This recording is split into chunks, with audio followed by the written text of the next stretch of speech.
beat us.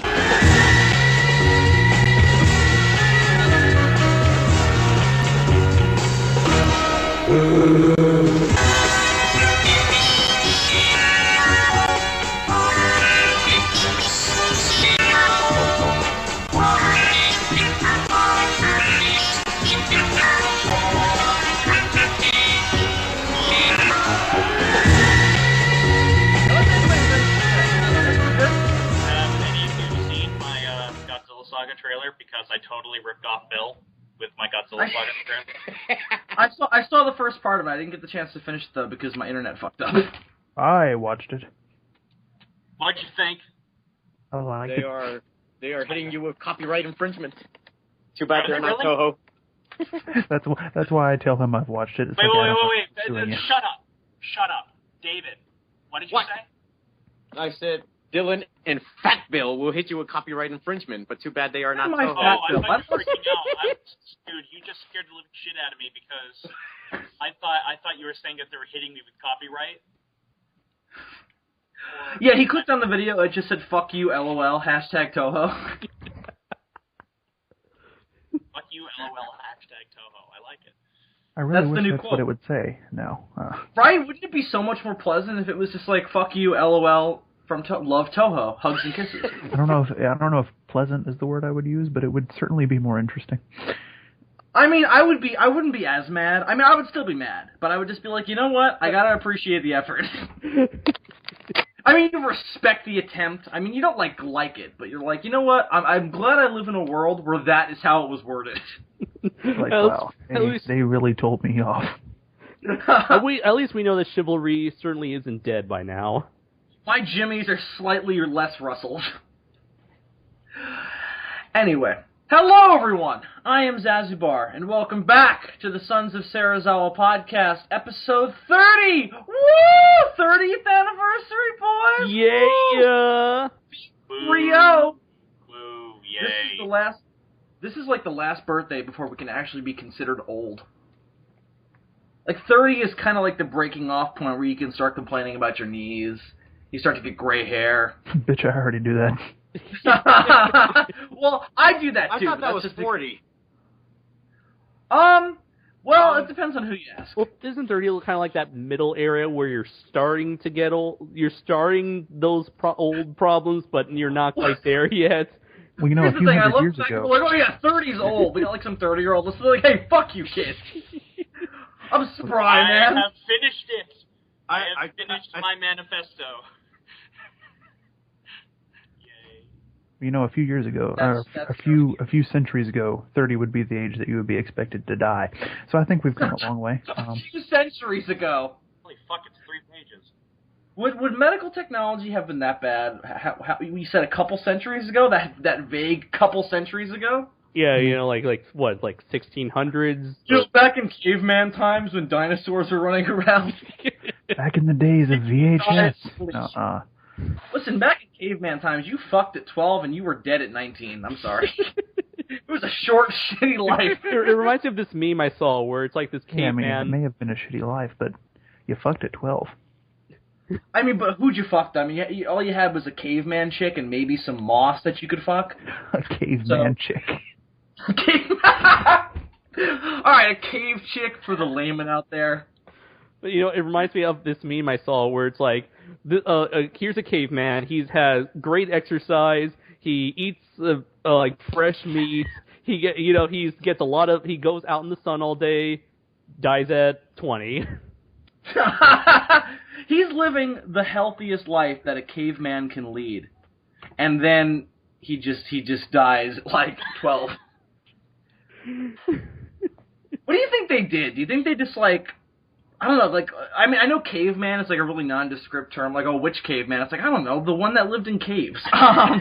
They ran mammoths off of cliffs and killed them, and now we're scared of spiders. The ones that slide down the tails of dinosaurs while screaming yabba dabba doo. Yeah, truly, they're the more sophisticated bunch than us. But aren't you glad you live in that world where, like, the thing that you have the thing in your daily life that you could be most afraid of is a spider, instead of like, oh shit, a fucking saber-toothed tiger just came into my house. Let me just grab my wooden spear and murder it, and then consume its flesh in front of my children. I mean, like, aren't you glad you don't live in that world? Like, that'd be so stressful. Or this, like, it's like pretty badass though. I mean, if any of us the thing is, when you were born in those days, any sort of like back in olden times, any kind of like deformities or broken limbs or medical problems, once you have any of those, you're basically as good as dead. Here, yeah, I have glasses. I'd be so fucked. It's not even funny. Everybody in this call would be fucked. Would be fucked. We'd all be dead for a week. It's like if the real zombie apocalypse happened, we all fucked the first 30 minutes of the apocalypse. We have no fucking chance. Okay, no way. Chance. I tried sprinting like 10 feet once, and I almost popped up. I couldn't run away from the zombies. Either running or walking dead, I couldn't run more than 10 feet. I'd be like, fuck, I gotta stop. We live in an age where the term survival of the fittest has never been more dead. I'm glad I live in that world, though, where it's not like... I don't know, I'm glad I live in a world where that's not a fact. I love Bill's definition of exercise. One time I sprinted like 10 feet. Real cross-country running. It was a true decathlon, if I may say so myself. I had to get from my bedroom to the bathroom. It was pretty intense. By the time I got there, I was sweating, let me tell you. And don't get me started on those rickety old stairs. Oh, well, I remember Dylan and I were doing DFOS recently, and I sat down, and I'm just fucking like... I need a hero! That's when we all slowly went quiet. It was like Andre shut up, then I shut up. Like, what the fuck is he doing? It's Adam, so what isn't he doing? Masturbating. Of course. Wait, he is or isn't? Do that silently. Come on, Adam, we're doing a show here. We're not in the same room. Oh, well, in that case. As if we ever cared about what we were doing at the moment.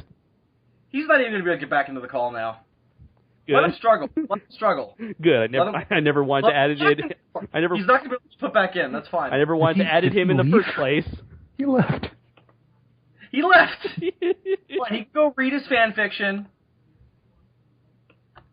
Good riddance, that dirty shizno.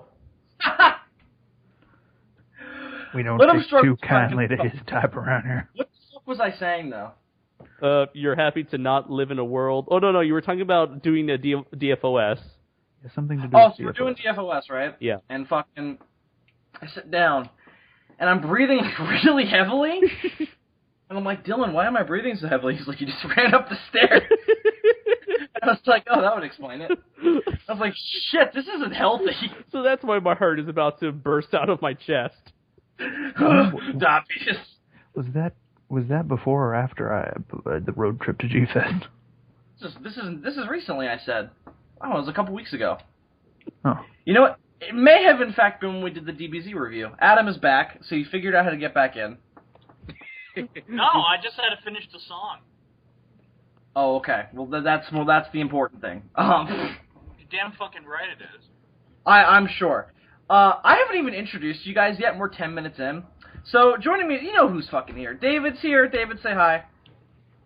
I don't have a catchphrase for today, so I'm just going to go with the traditional... What fucking catchphrase? You don't have any fucking catchphrase anymore. Exactly! You make some lame fucking joke and calls Bill fat or something, or I know, what? Some terrible fucking movie that no one's going to remember in 50 years. You quote some terrible fucking movie. You don't do anything. Just killed himself. You do fucking shit. I can't believe I'm going to say this. I miss the old Dave where he goes, the internet bows to no man before now. Because at least then I was like, Dave, it's you.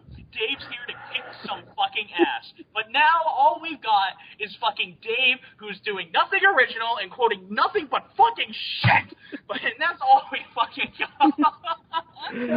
Adam Noyes really... Adam Noyes presents David Gets Real. He's really passionate about this, huh? David just leaves.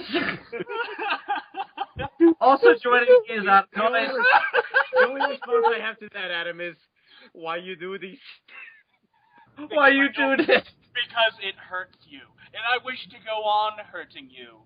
I want you to remember the man who hurt Bill, you. is this how you feel when I call you Fat Bill? No, because you work at McDonald's, and that makes me feel okay. But you No, that just... I can't win tonight. No, Bill, that just means he knows what he's talking about. God damn it. All of these jokes are just backfiring on me. I know you. You should just kill yourself right now. Well, that's two Dave suicide jokes in a row. We should calm down before he starts to get some ideas. Considering killing himself? Oh my god. Adam is here.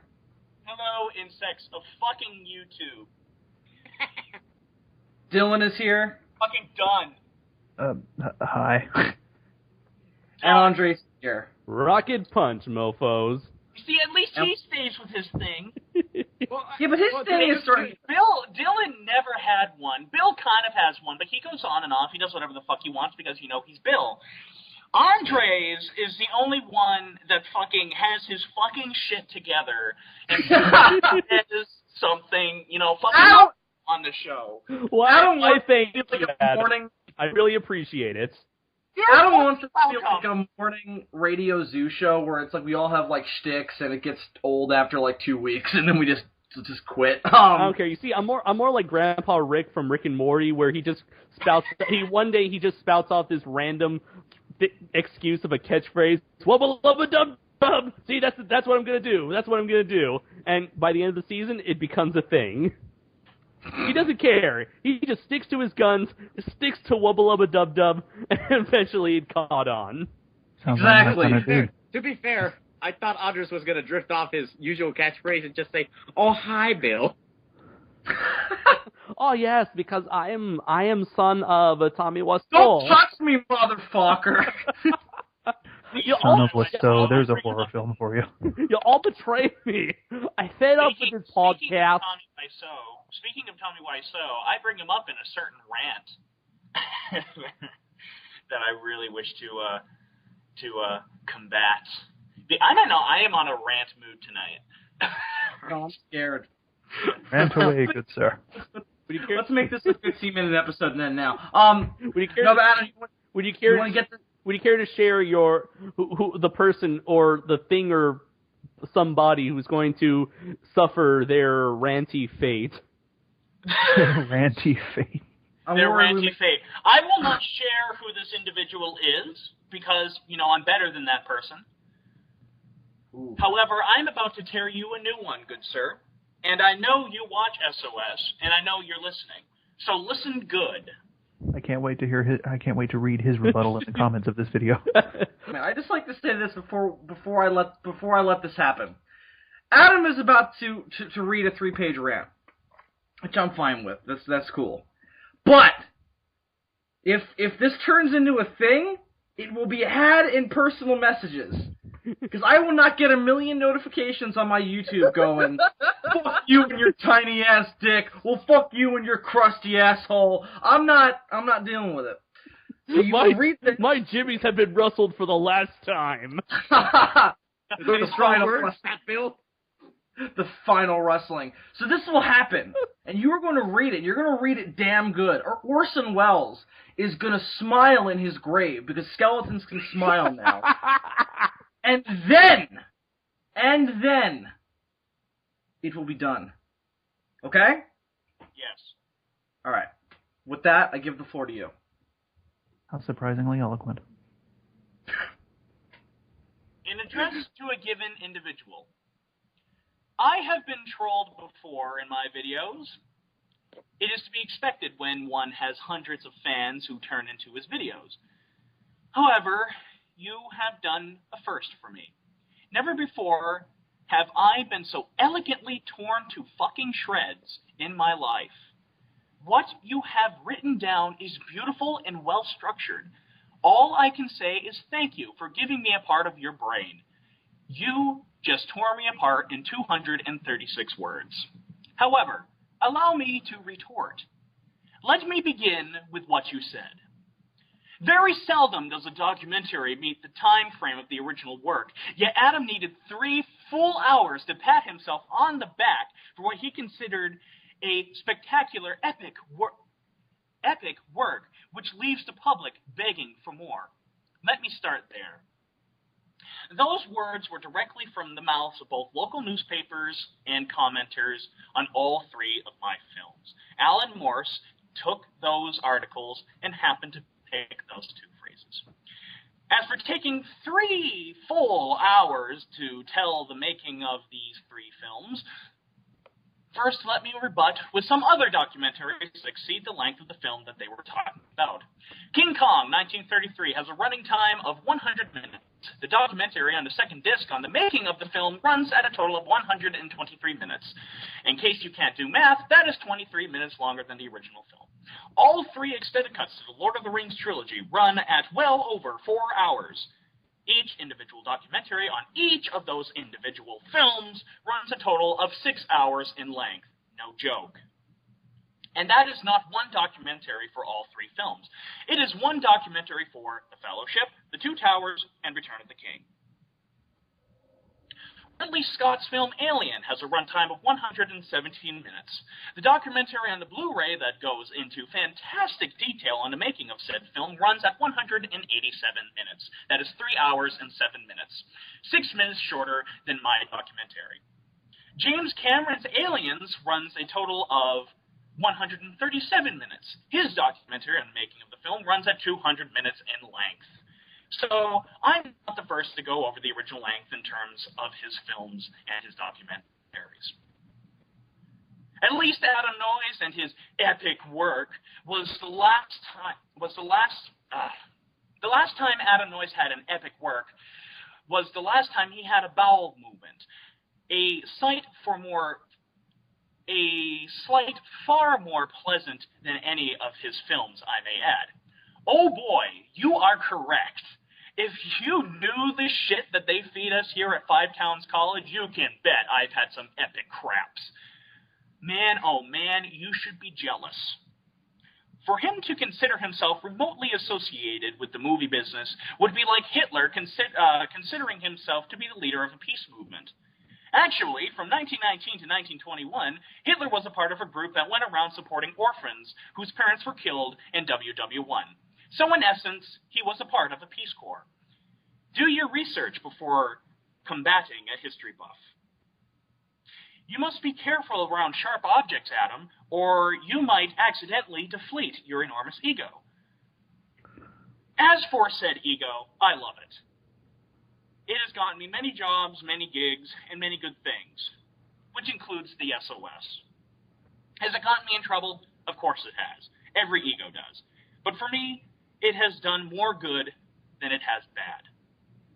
The following quote is from Bertrand Russell, who obviously you've never met nor heard of. The whole problem with the world is that fools and fanatics are always so certain of themselves, and wiser people are so full of doubts.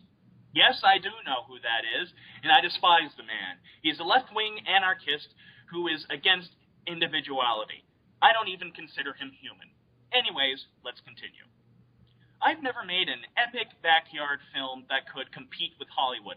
Adam, you've never served in the military or ran for office. Yet, with your past films, you seem to be such an expert on those fields. What is wrong with me defending people, putting their lives on the line, protecting your right to go on a paragraph-long rant about how horrible of a human I am? As for running for office, I will never run for it. You really think I want to deal with armies of living trolls that make you look like Gandhi? No, I do not. However, being on the New Hampshire campaign team for Mitt Romney, Charlie Bass, and Scott Brown has taught me a lot about politics. It's not pretty. Only real people can handle it, and not people sitting behind a computer screen crying while their mother changes their diapers. But I've studied a great deal. There's nothing wrong with making the movies you want to see with a minuscule budget. An example, John Waters, Ed Wood, Roger Corman. Then again, Roger Corman didn't name his company RC Productions, did he? Metro-Goldwyn-Mayer was named after its founder. Why So Productions was also named after its creator. And that's to scrape the bottom of the barrel, like you've compared me to. However, to counter that, let's look at Akira Kurosawa. What did he name his company? Oh yeah, the Kurosawa Company. And they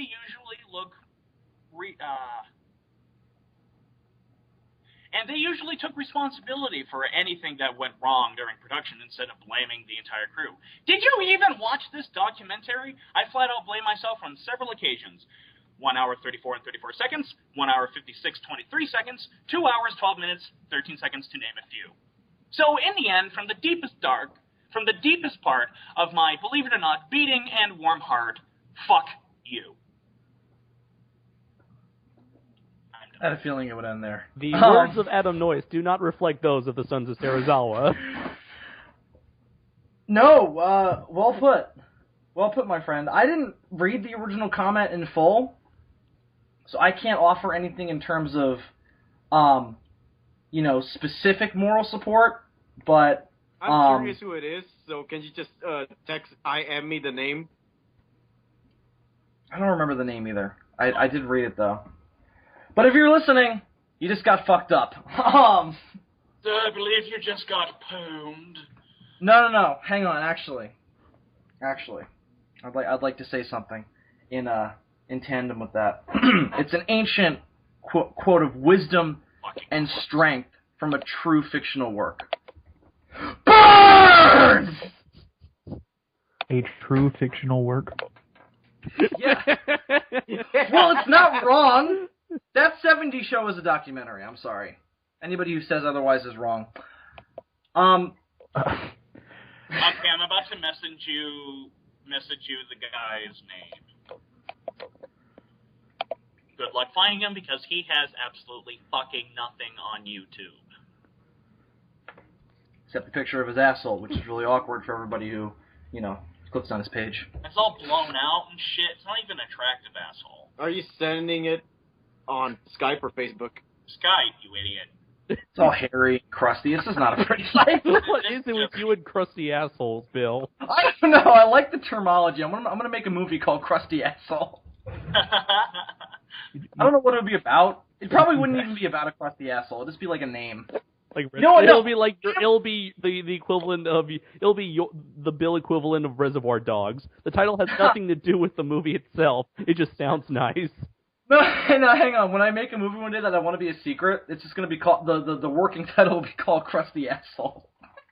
And then I'll release a statement going, I'm currently working on Crusty Asshole. So anybody who's wondering what that is, go back to SOS episode 30. I mean, that'll tell you nothing about what the movie is, because this is probably years later. It all sounds like some demented version of The Simpsons, if you recall it, like Crusty Assholes. I'd like to live the life of a demented member of the Simpsons clan. I totally live my life. Oh, by the way, did anyone saw the Simpsons guy crossover episode? No. Nah. No, why the fuck would I want to waste my goddamn time watching that? I watched South Park instead. Yeah. I watched the only part I cared about, the fight scene. That was it.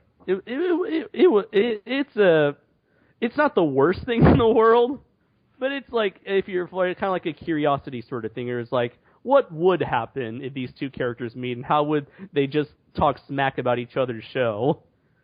Here's the thing. It doesn't make a fucking lick of sense to me that would happen, but of course we're not questioning logic here. Right. I mean, especially in the case of Family Guy, they never give a shit about continuity. Well, here's Which the thing. is so funny, because I honestly think South Park took that, and because South Park is giving a fuck about continuity now. Yeah, that's scary, actually. Yeah, I didn't know how to feel. I don't like change. There's something wrong I with can the tell you show. what, I am fucking loving the living hell out of this new season. I'm First enjoying episode, it. the first episode was meh. It was okay, but it was genius. The second episode was goddamn awesome. And then this new episode where they finally tackled transgenderism is fucking awesome. Because and revealed that Lord is a 45-year-old man, which a 45-year-old male geologist. I always knew that he was. I always had a feeling that Lord was a male, a 45-year-old male. I mean, you listen to the songs and it's all like, I am Lord, yeah, and I'm like, there's something wrong with that. I gotta say something. I'm so out of it with current music. I didn't even know who Lord was until South Park. Yeah, I don't know who that is either. I knew. Well, I knew Lord. I knew her Mockingjay. The new Hunger. Lord, L-O-R-D? L-O-R-D-E. Lord. She's Pretentious so prick. ugly. Don't be surprised if she looks rather mannish. Oh, so he calls himself God. Nail. From this point on, I will be referred to as Super Kami. Super Lord. Super Lord. Yes, Super Lord. No, wait. Super Lord Guru. Can I just call you Guru for short? Super Lord Guru accepts this. Lord. Lordy. Lordy.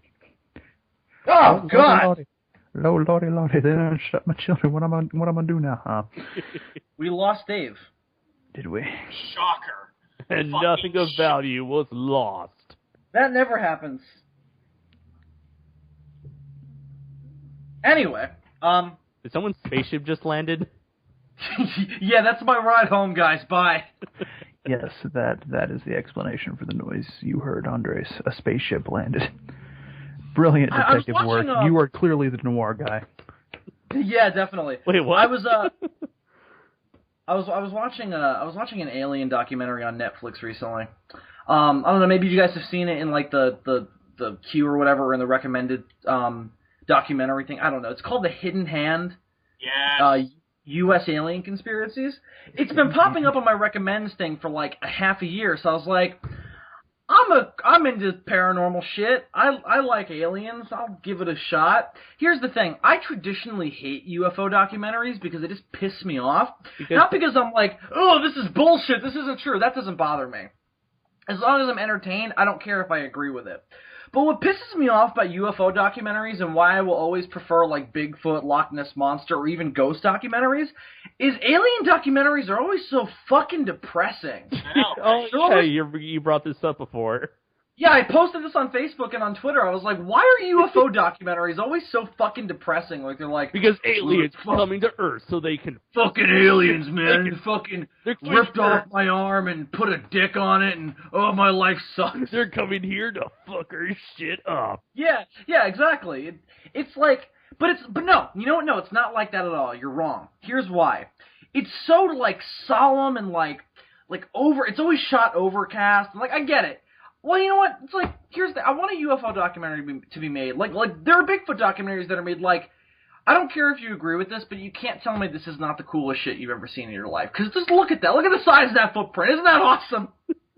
There are no UFO documentaries like that. They're all like, the ship hovered over the house, and then the children ran outside and were never seen again. It's like that. A, it probably didn't happen. They were probably kidnapped or something. And B, that's fucking awesome. And you should act it. Fucking the mother is sitting there, I'm ranting at her, like, that's fucking awesome. My children have been missing for 5 years. I don't fucking care about your pain. All I care is about my own feelings. Anyway, so that's my stance on UFO documentaries. I have to ask, have you guys heard the dub for the international version of The Return of Godzilla? No. The British one. The British one. That's what I call it. I've heard parts of it. I've never seen it. It's so embarrassingly funny because the dubbing's not bad. It's just all the fucking Japanese people have over-the-top British accents. I know, but it's strangely enough not the first time that's happened. In King Ghidorah, Serizawa has a British accent. I know, like it's random. Weird. And no one, and everyone has to say Godzilla. No one Godzilla. can say Godzilla. They have to say Godzilla. Or, as Adam Noyce likes to say it, Godzilla. David, is your internet okay, buddy? I have no idea. It's kicking me out. So Yeah, it keeps fucking porn files, man. You can't. Your computer is bursting at the seams with fucking Asian bukkake porn. That's what's wrong. That's what's wrong with my internet. Tentacle octopus fuck. There isn't even any girl. It's just two octopuses fucking. Octopus fucking. Which, if you watch those, you know that guy who does true facts about like the blowfish, that video series. Oh my God, he did one on the octopus, and he's the guy who sounds like Morgan Freeman. He does this amazing Morgan Freeman impression. He did this one about octopi, and it was so fucking funny because he just got so hung up on how brutal octopus sex is. And he was like, if they watched humans fucking, they would laugh. But we watch them fucking and we're like, that's fucked up. But anyway, Dave, that's what you're jerking off to, which is fine. I don't judge.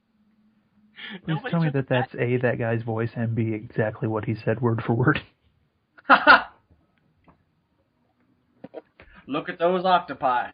They are having sex. It is fucked up. And now I'm going to translate their thoughts. Yeah, yes. You take that right up the suction hole. You dirty cephalopod. The tale of Scrody McBooger Balls. He did this other one called Sad Cat Diary, which I thought was funny. Now listen, the cute cat video is a cliche. This one knows that and makes fun of it by having it just be depressing music with cats just like writing war journal entries like, today the authorities locked me out of the garden. They call all the humans the authorities. It's so fucking funny. It's been done before. Like I saw a Facebook post because my mom is crazy about cats. So she just constantly shares like cat stuff on her timeline. And you know, every now I'll see a bunch of them like, oh, okay, that's very nice, Mom, but I don't care. And then I'll see one that's like really funny because it's like War Journal Day 900. Today I attempted to escape and they picked me up and shoved me in their face. What cruel animals they are! This is so funny because I don't take it, but my friend Mark up here takes this class called photojournal. Yeah, Mark, he's awesome. Photojournalism, fucking shit like that. But anyways, they do nothing but look at pictures, which I'm like, that sounds like a waste of $10,000. Oh, yeah. But he says that like they do nothing but look at the most depressing pictures ever, and I'm like, why can't they look at some great photos of a cat? I mean, there has to be some good, decent pictures out there of a fucking cat. No, she does that though. She loves to show depressing. Can you pick something that's not fucking depressing, please? Yeah. Is everything, and it's not. It's like not just that class. It's like every fucking class. It's like, really? You picked the most depressing shit to talk about? I don't care, okay? Can we just talk about puppies? Puppies are cute. Well, no, like we live in a negative world, and therefore we must share the negativity. In a couple of my film classes we were watching, you know, you watch scenes from different movies, and it's always like some kind of like, you know, artsy depressing thing, like some shit. Like some independent thing. You're like, fuck this. Where are the giant robots? No. I'm like, where's my? I'm not saying. Where is my Evangelion? Where's Pacific Rim? That's what I'm asking. I want my fucking robot. I want my fucking angels. I want my fucking kaijus. Kaijus. I want kaijus. You start screaming the Pacific Rim theme in the middle of class. You're watching like Vertigo.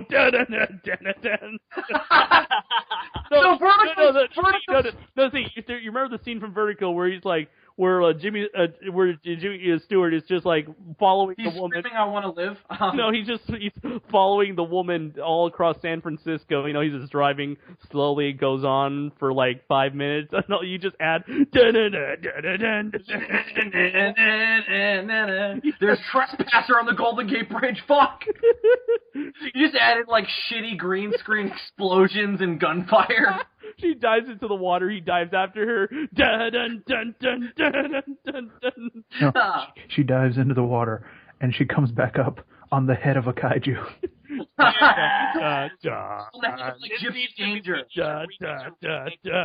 We need to remake Vertigo now with kaiju. With Pacific Rim. But it has to. It has. Speaking of Pacific Rim, I'm reading an interesting fanfic. I know. But it's basically crossing the Pacific Rim universe with Godzilla, and they actually did it in a way that I found really cool. Who would do such a thing? Who would do such a bizarre thing? I know, but Anyway. I've never seen like a continuity where they combine the two continuities. I've never seen it done so well. Oh, they did that? Yeah.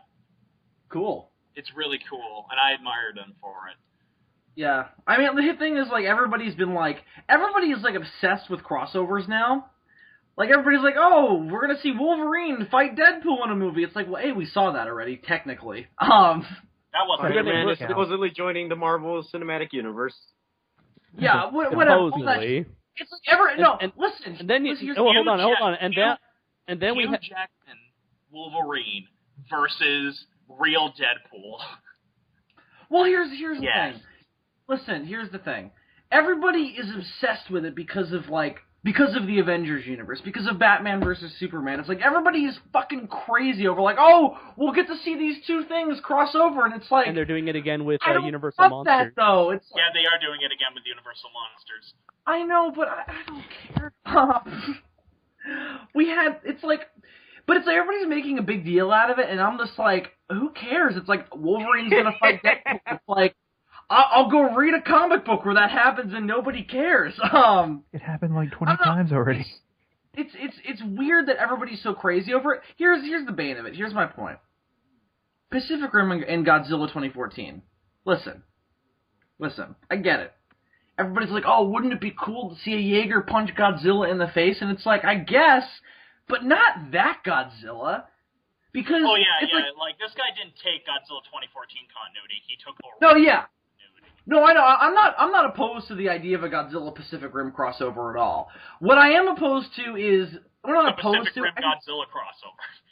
Well, no, but in a movie, coming as a sequel to 2014 or as a sequel to Pacific Rim, I don't think it's a good idea because it's like, Andres, I think you said it, or maybe, I don't know, one of you guys said it. It's like, well, Pacific Rim is such like a reverential universe to other kaiju properties. It would be so weird to have those characters fight Godzilla. I can sort of see that. Yeah, I think I've made that sort of observation, but on a different subject. Well, you said it. I completely agree with that. It's so bizarre. It's like having it's kind of weird. It's kind of like having like a character who's an homage to, say, I don't know. It's like having Rorschach with the Question. It's kind of weird because it'd be like what's the point? One character's already inspired by the other. They're essentially the same thing. It's gonna be very awkward. Well, more than that, I mean, the bigger thing for me, it's like, all right, if it happened, I'd be like, all right, cool. Here's the other thing, though. I think there's such more interesting places to take those two franchises. Exactly. It's like there are such high prospects for that Godzilla sequel. I don't want to see Pacific Rim stuff come in and cloud it. And likewise at Pacific Rim, such high prospects for a sequel. I don't want to see Godzilla stuff come in and cloud that. I'd like to see them succeed separately instead of coming together into a big convoluted mess. It kind of seems like at this point having a crossover is kind of like studios' idea of a quick fix just to make a quick buck. It's like, no, like with the Avengers, they took the time to establish each character before deciding to put them all together. Where here it's like, no, okay, we got Superman, okay, great, crossover now.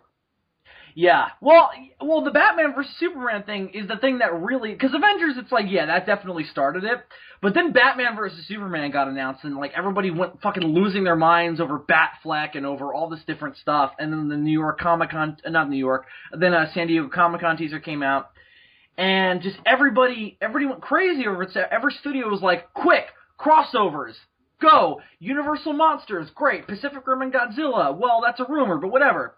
All this different stuff, and it's like, everybody slow down, because it's like, I don't know.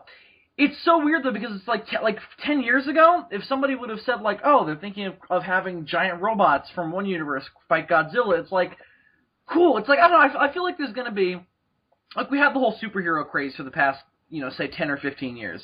Mm-hmm. And then I feel like now, for a couple of years, it's going to be crossover craze, which Well, which I think will lead to a similar thing. It's like we have some really good ones, and then we have some really, really bad cash-in ones that don't need to be there. Like, here's the thing. And I know I'm ranting now, I apologize. But you're ranting. I know. Well, no, I feel like here's my point. The Universal Monsters thing, which I only read like one article about a while ago, so I might not have all the information on it. But I remember the whole thing was like, oh, it's going to be like the Avengers of Universal Monsters. It's like, I guess, but it's like, okay, then what are you going to do? What are you going to do with it? Like, how are you going to make that? I don't know. It just seems such a weak pitch to me. It's like somebody walked in like, hey, what can we do? I guess we can like take all those characters we own and like put them together in a movie. It's like, okay, great. They're gonna put them all together so that they can make a remake of the Monster Squad. That's or a remake of like Van Helsing, or a remake of House of Frankenstein. It's like, all right, listen, or a remake of Abbott and Costello meet Frankenstein. Here's where I'm there. If a director or producer walked in one day and said, hey, I have a really cool idea for a movie that puts all the Universal monsters together, and then let's say he would have said, oh, and we'll kind of do it like the Avengers, where they'll all come in together and have to do something together, or they'll fight or whatever, that would have been fine. But no, that's not how it comes off to me, unless I read it incorrectly, where it's like, no, Avengers is making money. Batman vs. Superman will probably make money. X-Men, fucking Spider-Man. It's like all this shit where it's like that's establishing a wider universe. It's the big craze now. What do we have? The Universal monsters. Great, throw them together. It's like, I don't know, man. It's like, I was shocked that, like, Universal didn't announce, and maybe they will, and who knows. Like, I haven't seen the movie yet, so I don't know. This is probably the angriest episode of Sons of Serizawa ever.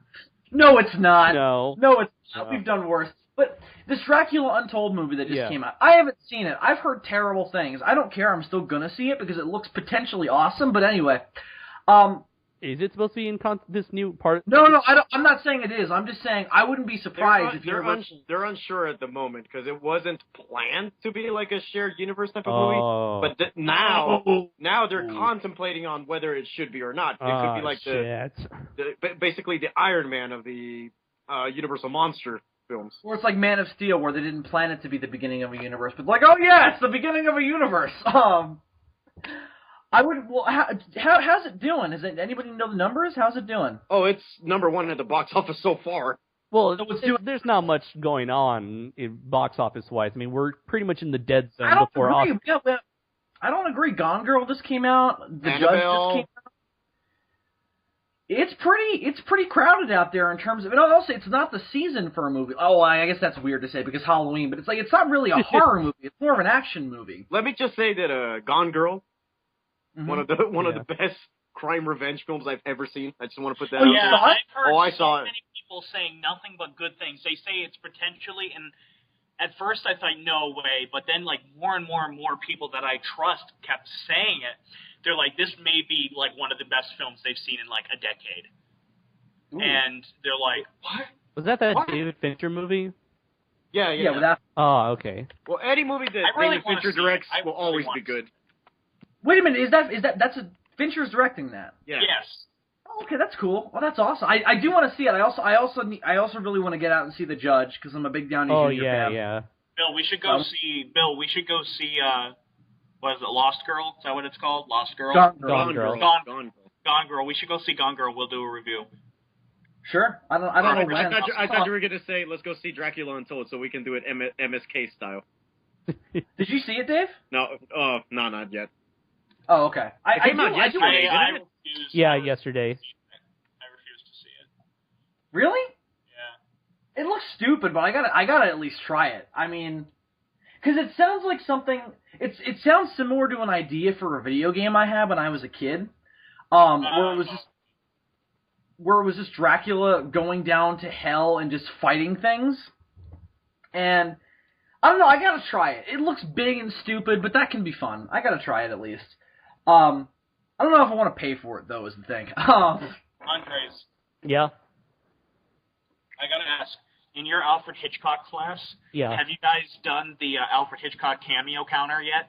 You have an Alfred Hitchcock class?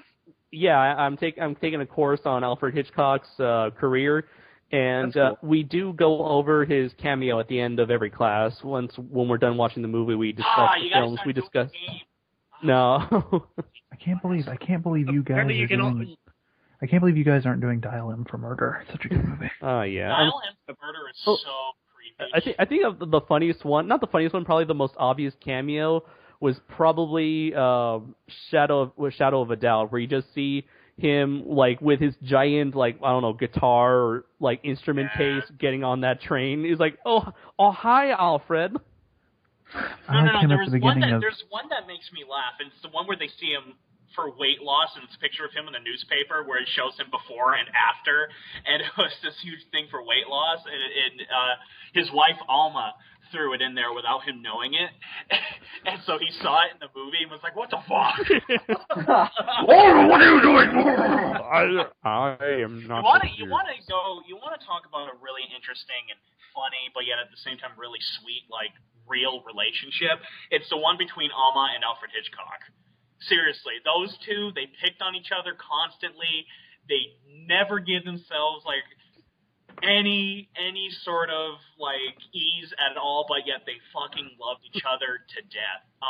Oi, Alma, go fuck yourself. I don't care what you have to say for my film. Now, excuse me, I'm gonna start Google. Dirty bitch. This is Alan Moore. I'm gonna start. Yeah, now it's Alan Moore. I'm gonna start googling at pretty women with my cameras. Mr. Hitchcock, have you seen my serpent god? No, I haven't. Oh, it's my penis. I see. That's very interesting, Alan. I would like you to give me permission to write Psycho 3: The Return. Somebody It won't be in continuity with that. It'll be a sequel to my idea for Psycho 2. It'll be a movie. The Psycho 2, the Psychoning. You see, the other Psycho 3 will be known as Psycho 3, but mine will be known as Alan Moore's Psycho 3: The Return. It'll be a sequel. It'll be a sequel reboot to the Vince Vaughn film. We'll recast. It's going to be fucking brilliant. I'll put him on Serpent God and make it better. I figure we will recast Vince Vaughn with that other bloke from Wedding Crashers. It'll all be connected. Get this idea right. I was thinking that since Psycho was like the first movie to like show a toilet, I thought that in this one we would like just have a 20-minute scene of a guy taking a shit. And then afterwards, he's just wiping his ass with the bum paper. And maybe as a little reference, we can put some decorative bum paper out with some comics on them. Nothing complicated, just maybe some spirit strips. I'm a big fan. With my work Watchmen put over the toilet paper. Because I absolutely detest that word. Just something else that I put my filthy little metallic paws on while praying to my snake god. I've decided that I'm going to kidnap Frank Miller and we're going to write this. And that way he has extreme knowledge of how to write women, so he's going to write the victim of the film. You know, I want to include panty shots, but I don't know how to write panty shots. I'm pretty sure Frank is an expert in that. He's an expert. I believe he's don't know how to write. Let's have a rape scene. Let's have a rape scene with Peter Pan and Wendy. That is exactly what went through Alan Moore's mind when writing that comic. I mean, didn't he do that with Lost Girls? Yeah, that's Lost Girls. I pass that every time I go to my comic shop, and I'm like, I'm so tempted, but it's so expensive. Wait. Can you? Is it one of those? Can you open the book, or is it like in like a? No, black... it's got the ceramic seal around it. But we saw it when we went there during G-Fest. Don't you remember? We passed it on the shelf. We did. Oh, he was in a different aisle. He was in a different aisle, Bill. Okay. Well, Dylan and I passed it, and we were like, "Look at that shit. That's fucked up." Was that porn? No, fuck that. I'm reading the spirits. Hey, Andres, come over here and look at this dick. It's fucked up. No, I'm reading comics. I'm good. No, you gotta come over here. Look at Peter Pan's tiny penis. Wait. Point at it and laugh. Everybody just back up.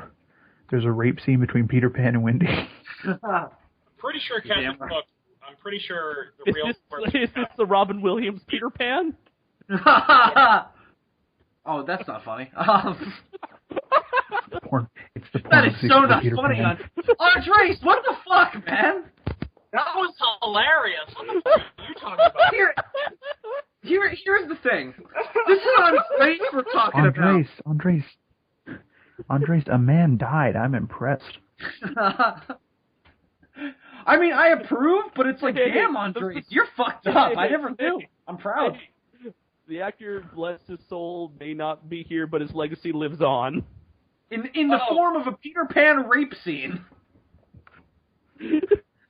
Involving 90s Robin Williams in that Peter Pan, those Peter Pan tights from Hook. He can't get them off, so he has to tear them open. Oh, okay, anyway. You're just as bad as me, Bill. I recently purchased, to pop my FYE cherry, Godzilla vs. Gigan, the Blu-ray, and... Cool. I was there when you bought that. Yes, you were. And well, I was there physically. I wasn't there mentally. I was there in spirit. You most certainly were not there mentally, Bill. We should go to FYE. We are in FYE. All right. Whoa. However, awesome, man. So I put in the Blu-ray.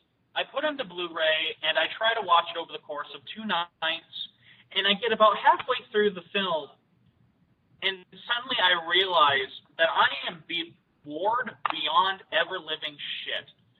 He's like, wait a minute, this is stock footage. This is terrible. And I have to say, I think Godzilla vs. Gigan may be one of the Godzilla movies I have seen. And I know you love it, Bill. I don't love it. I respect enjoy it most of the time. I don't at all. I think I hate it like you hate Godzilla vs. Megalon. I really. Oh, I don't. Wow. I don't hate. I don't know It's like I tried watching this. I did. I tried so fucking hard to watch it, and I couldn't. You see, Adam, honestly, I would actually say that in terms of a Godzilla movie that I just can't sit through because of how bored I am, honestly, that's more Mothra 92. I know I have the unpopular opinion on that, but that movie bores me to tears. I can see why it bores you to tears. I really can't see why it bores people to tears. However, I think the movie's awesome, but I can see why it does bore you to tears. It does have really long periods of, nothing. I just don't. I just don't care. No, but I can see that. I haven't seen it since I did Godzilla Palooza, so maybe I'll rewatch it. I'm like, oh yeah, Adam was right. This is a piece of shit. But the only thing that I admired about the film is that I skipped to the final fight scene, and the parts that weren't stock footage were probably some of the most well choreographed fights I have ever seen in a kaiju film. Period. For example, when Godzilla and Anguirus first arrive in Tokyo to fight Gigan and Ghidorah, there are so many fucking explosions in that scene. I forgot how many there were, and I was like, fuck Terror Mechagodzilla. This is where the explosions are at. Terry Shikano had an orgasm during that movie. Pretty much. And I mean, it's wonderful. And I had to say, the use of Akira Ifukube stock music, I liked, but it's just, everything else about this movie is so retarded. It's like, I really should be able to sit down and say, I like this movie, I enjoy it for its stupidity, but I can't. It's like, I tried so fucking hard to watch this film, and I had to stop. I like the main dude. I think he's cool.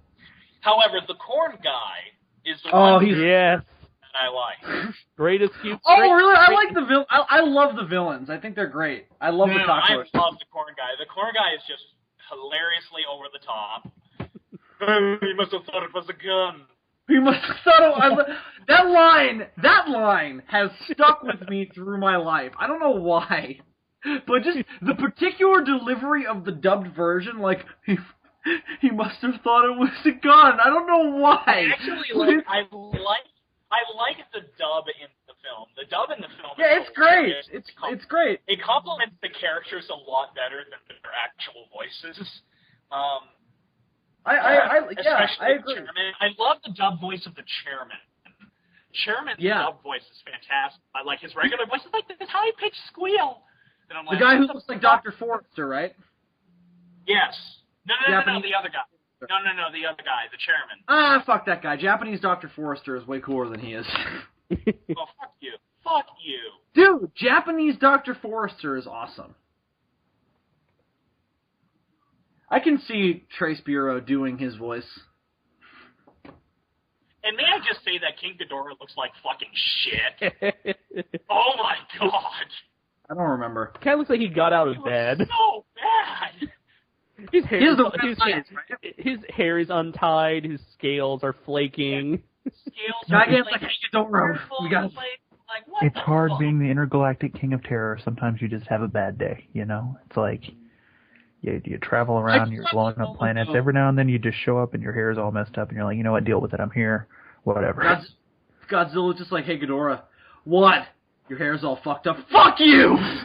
You don't even have hair, so fuck you. How do you even know what hair is? There is, however, this one shot that I absolutely love. It's probably overall my favorite shot in the film, is when Gigan is roaring and like the entire city is burning on just behind him, and he roars and then turns around and you just see the devastation of what's happened in Tokyo. He's just extremely well lit. He's well shot. But the whole fucking movie as a whole just fucking sucks. And I think for aside from the stock footage, I think it's actually decently made. I disagree. David, what the fuck is Bach? Other than the fucking composer from the 16th century, what the fuck is Bach? I was about to make that joke. But I think the movie overall is decently made. I mean, it's not a Showa Gamera movie in terms of, like, the cinematography. Well, when you put it like that, it makes everything look like a masterpiece. I know, but honestly, as a kaiju movie, I think aside from the stock footage, I don't think it's... May I just say, Bill was a little bit out of it, and we were watching Gamera versus Gamera Super Monster. I love where this is going. And listening to him trying to sing the song from the opening of Gamera Super Monster, which is the catchy. Wait a minute, Adam. When did we watch fucking Gamera Super Monster? You don't remember? When did we? Joe, wait, was it? Was this one of those instances where Bill was high? Wait a minute. Did we see Tusk? Was that the night we saw Tusk? That was the night we saw Tusk. I thought we were watching Guardian of the Universe. Monster, Bill. You were getting all sentimental and shit over the kid and over the turtle, and you were cheering when Gamera showed up. It was hilarious. No, wait, here's what I remember from that night. I remember being upstairs with Kyle and fucking playing the Mothra song and dancing to it, and then I remember I blacked out for the period between that. And I also remember buying Dippin' Dots. And then I remember when we saw... he ate 4 giant pretzels. 4 giant pretzels. I don't remember that at all. Next time you gotta record this. No, we don't. Did. We did. What? Oh! You recorded me. You gotta share that shit. No, let's not share. Joe, Kyle, and I recorded it. Post it on your channel. Yeah. No, don't post it on my channel. Property of AN Productions. No, it's not. It's property of the garbage, because that's where it's going. No, I'm going to keep it on my phone forever, so if Bill ever pisses me off, I'll just play it and say I'm uploading it to YouTube. You know what? Fine, do it. I don't care. If that happens, I won't care. I'll just feel like whatever. Worse things have happened to me. I have my assholes shared in public. It's fine. I've been humiliated. Well, you haven't. No. He's been humiliated in front of Chris Mowry. When was I humiliated in front of Chris Mowry? You don't remember? Andres, what the fuck are you talking about? You were mortified because we spent... G-Fest? I'm kidding. You were, like, mortified because we spent the entire time with Chris Mowry because we met him on 20 minutes. Okay, no, I was like, did I, like, shit myself in front of Chris Mowry? No, I know what you're talking about. Before you even met him, we spent time telling him all of your faults. Because here's what happened. I got separated from these two because I was on a quest to find 62 Godzilla, Which you and then never I met got. back up with them, and they were like, "Oh, you met Mallory yet, right?" And I was like, "No, I wasn't able to find them." He's like, "Oh God," because these motherfuckers spent like 20 minutes. Like, so we have this friend Bill. He's a real fucktard. I think you met him already. He's like, "Yeah, I meet many fucktards. So you have to be more specific." No, Chris Mallory didn't say that. He's a saint. He's a saint. He's a saint. Saint Mallory. There you go. Anyway, but that happened. No, but my asshole was shared publicly. That's a true story. That happened to me. But what? I do tell. All right, yeah, I was in 7th grade. Oh God. And I was in Spanish class, and I got up and I spread my ass cheeks and I showed. No, I'm kidding. That's not what happened. I was class. Spanish fly. No, I was on the baseball team in 7th grade because I don't know why I was on the baseball team in 7th grade. I just decided to do it, and I don't know why. I regret. For the hot dudes, I mean chicks. Yeah, that was it. Yeah, it was for the bitches. That's what it was for. No, yeah, all those hot Carl Place baseball bitches. Yeah. No, it was. I don't know. Right now. What? Don't you have a bitch now? Let's not talk about this. We can talk about this later. So he's confirmed that the person in question is in fact a bitch. Yes. If you're listening, you have no idea who you are or that we're referring to you as a bitch, so this affects me in no way. You're a bitch.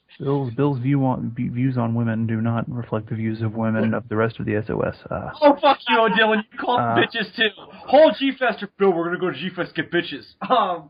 I didn't say that they didn't line up with my views on women. I said they didn't line up with the views of the SOS as a whole. Oh, okay, so you're just defending everybody else's honor, I see. Because you're an honorable motherfucker, right? Respect. Honor! You have dishonored my dishonorable honor by dishonoring that honor than which I found very honorable.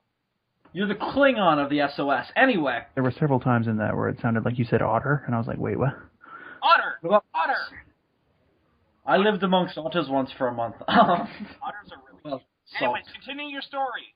So I was in 7th grade on the baseball team, and the first day of practice, I was always kind of the stereotypical tall guy with no balance or coordination. So I would just kind of walk around like a dick in space, just like stabbing for random things. A dick in space just stabbing for random vaginas. Well, yeah, is this one of the, I didn't have a path. Is this one of the deleted scenes in like 2001: A Space Odyssey? Yes, Yeah. It was Kubrick shot it for the moon landing, but they put it in the movie instead. Well, there are plenty of phallic symbols in the movie. I wouldn't be surprised. I was embarrassed so much when I was in middle school. Middle school was like the worst time of my life. It sucked. And of course, like all things in life, during that time, I got fucked over on the first day of baseball practice because I went to Modell's with my dad the previous day to buy all the gear because you got to buy your own gear, at least for practices. They give you all the stuff for games, but you got to buy it for practice. You need a mitt, obviously. You need pants. You need shoes, all that shit. And you need a bat bag, which I think I still have in my attic. Anyway, a bat bag. Right, exactly, a bat bag. So yeah, it's filled with batarangs and bat baseballs, bat balls. So we're walking out. So boo. Yeah. Boo. Boo. Fuck you! I will not be heckled. Get off the stage! Oh my god! Tell some jokes. We have a stage. So hey Dylan, life is a stage. Andre, shut the fuck up. That was the most pretentious piece of shit I have ever heard come out of this kid's mouth. You know what? Just go kill yourself. I don't even care. All That right. was even more pretentious than Too Deep for You. I hope he's actually dead. I'm not even I hope kidding. he's fucking dead. I really hope he actually did it. I actually hope he didn't, because he's like my one Mexican friend. Oh wait, David. Never mind. No, he's not Mexican. Mexican. David is Salvadorian. Wait, then what's Andres? Andres is Mexican. Andres is dead. Andres is the whitest Mexican you will ever meet. Doesn't matter. He Which is still one counts. reason He's the why I only like Mexican. him. Which is one reason why I like him. He speaks from my race to the other race. I really hope like Andres' mother comes in and is just like, oh my god, son. Oh. Then we all feel like shit, and Have you guys heard Andres speak Spanish? It's pretty bad.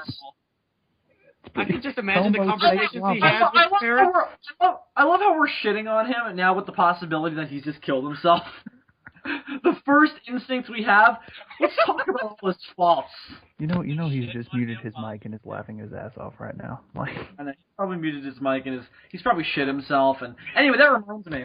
So, Andres, you might want to come back on unless you want to miss the rest of this story about how I showed my asshole publicly. So, we're at the first day of baseball practice, and we changed in the bathroom to avoid the stigma of the gymnasium changing room, because that was still a new thing in 7th grade. I hadn't done that previous to that. So I was still uncomfortable in that environment.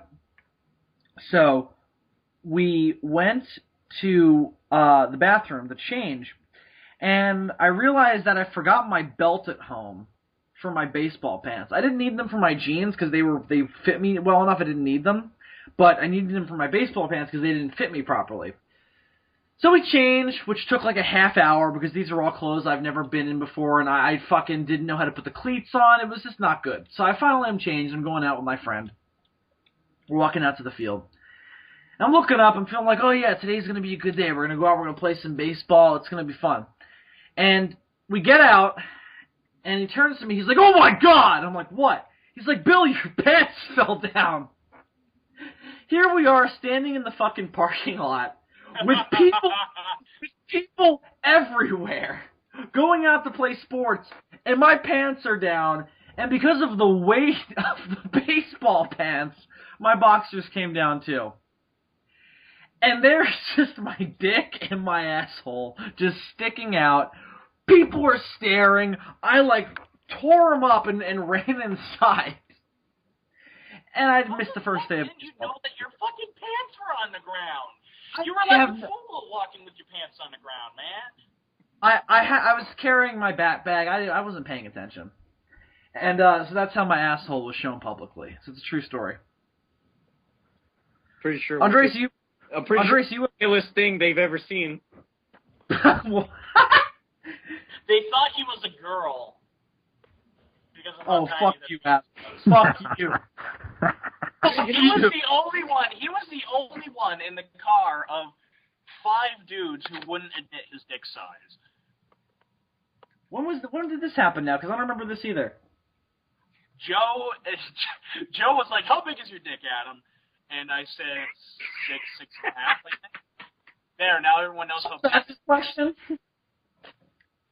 But Joe's like, how big's your dick? And I said how big my dick was. And then Kyle was like, my dick is like about the same size. And then Jake was like, yeah, I'd say the same thing. And then Joe was like, no, I'm going to admit my dick is a little smaller than that.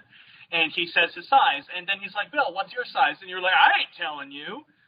So I actually think that you don't need to know the size of my penis. Bill, I think you're a girl. Are you sexually confused? Yeah, my parents changed my sex when I was. Are you transgender?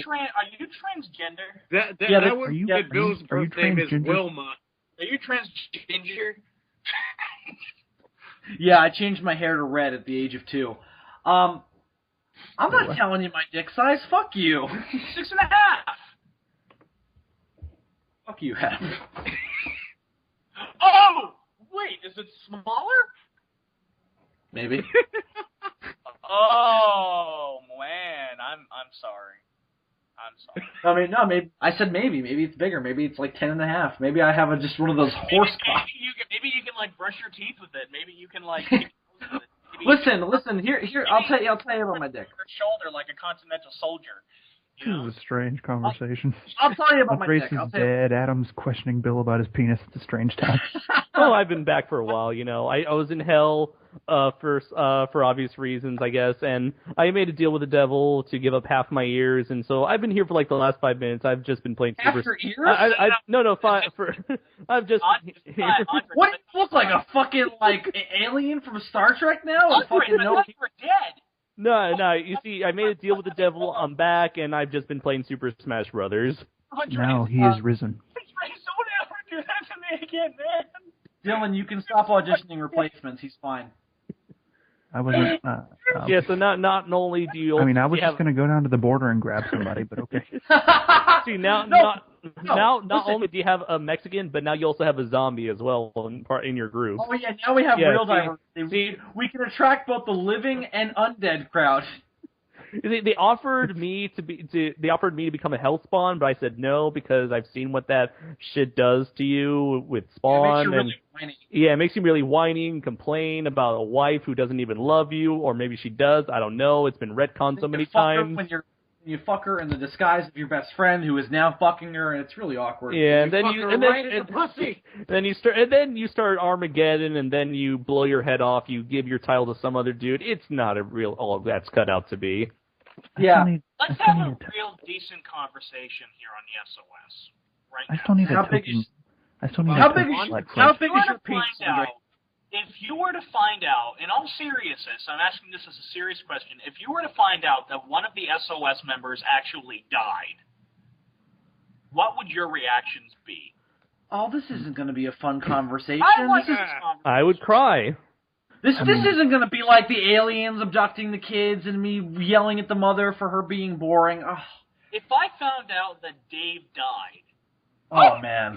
Why does it have to be me?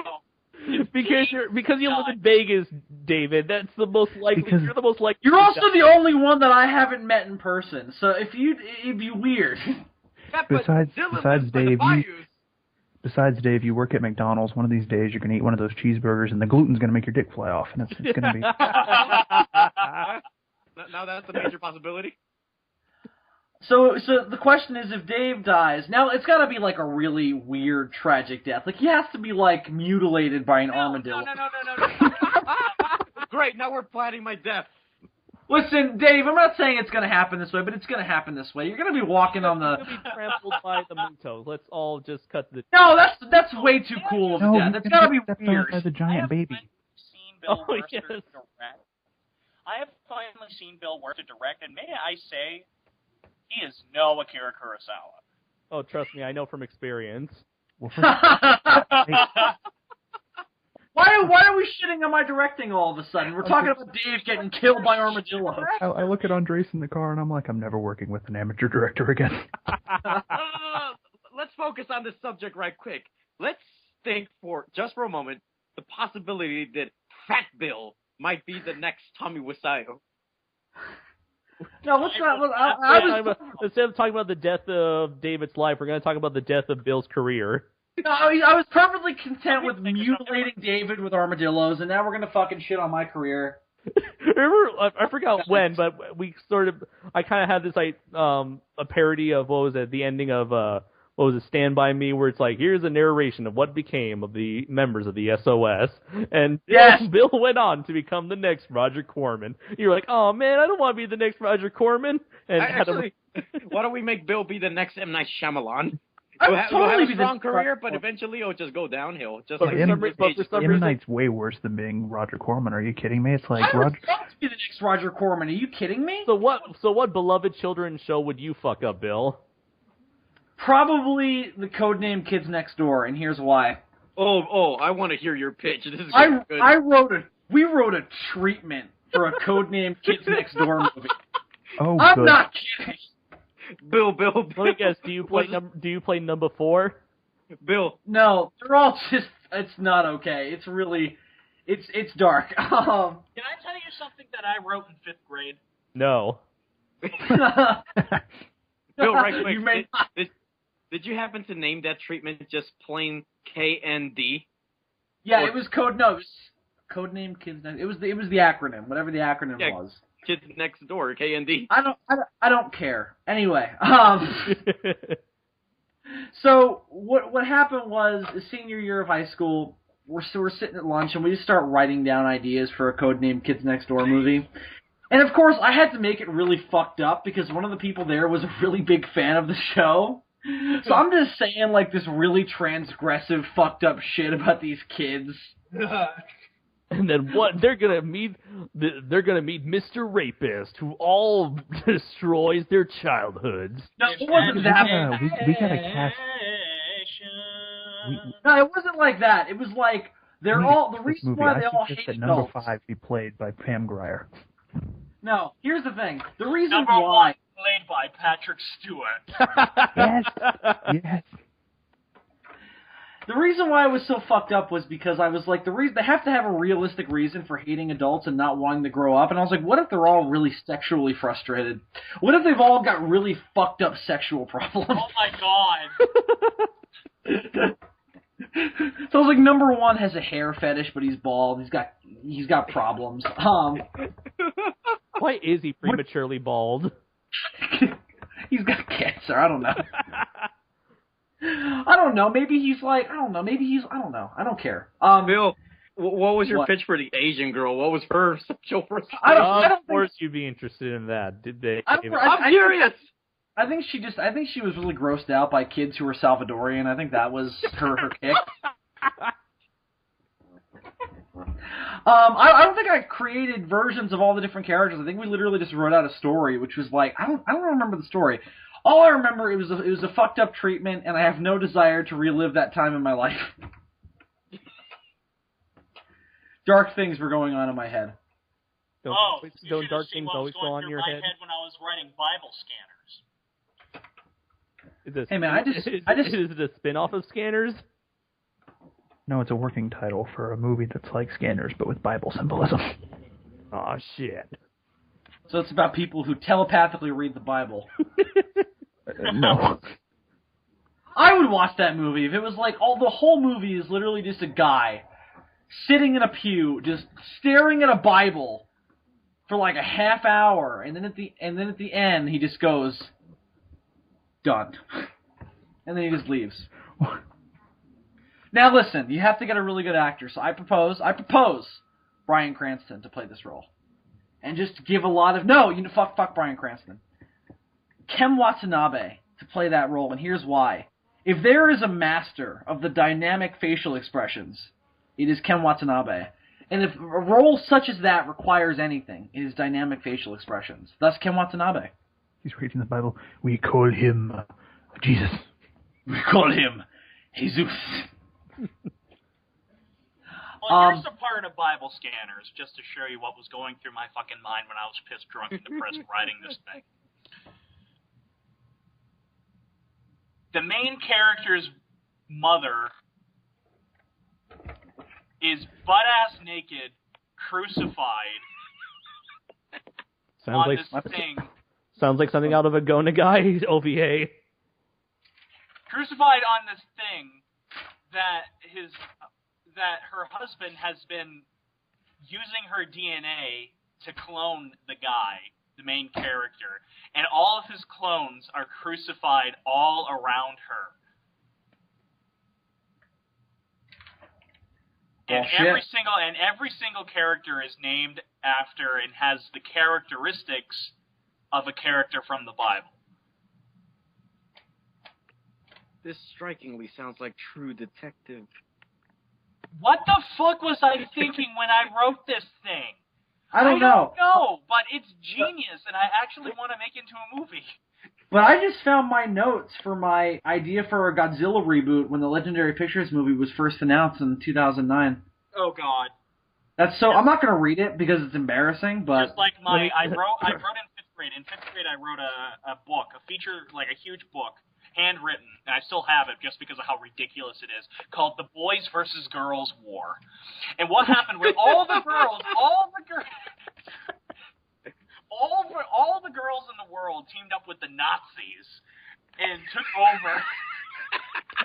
Is this supposed to be a representation of your sexual desires growing up? I don't know. Your secret hatred towards the gender that you had no attraction towards? I have a legit... And we were in an organization called the Big Blue 2 instead of the Big Red 1. And we fight in Sicily, we fight in France, we fight in Italy, we fought in North Africa, and it was like a feature-length motherfucking book. I have a logistics question. You said all the girls in the world teamed up with the Nazis. I don't know. That includes the Jewish girls. Did this question? Did this take place in the 1940s, or was this like some kind of fucked up modern? It took place in the 1940s. Yeah. Oh, okay. Or was this like some kind of fucked up Iron Sky shit where like the Nazis went to the moon? My father watched Iron Skies, and he actually called me here, and it's like, Adam, have you seen a movie called Iron Skies? I was like, yes, it's like the most greatest film ever made, and we talked for like 30 minutes about Iron Skies, and this is why I love my dad. I'm just gonna read a little snippet from my Godzilla thing, which at the time was was it the one that was called just Godzilla 2012? No, that was a long time ago. This is actually before that. This is when I had it called Godzilla King of the Monsters or Godzilla Returns, which I was like, oh yeah, originality. Oh! Wait, didn't you make a video on this?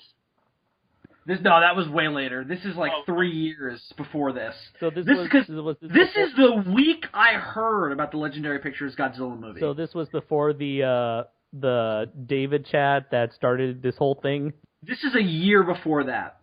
This is 5 years ago. 5 years ago. Long so 2009. Time. 2009. This is literally half a decade ago. This is Christmas Vacation 2009. So the year hadn't changed yet, and the movie had not been officially announced. How fucking crazy is that shit? And now you own that movie, and it's sitting on your shelf on Blu-ray. I'm looking at the Blu-ray right now. It's crazy. And now here you are with four assholes. Who I met because of this fucking movie. Yeah. My life is weird. So this is so I had two possibilities for how I wanted to approach the idea of rebooting Godzilla.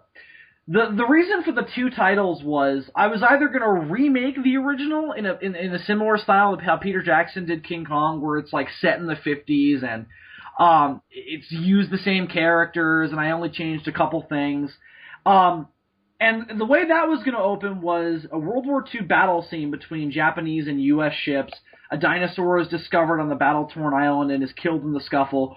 In this scene, we meet our two main characters, U.S. Private Steve Martin, and we also meet Commander Serizawa. That was the idea for, like, the 50s remake.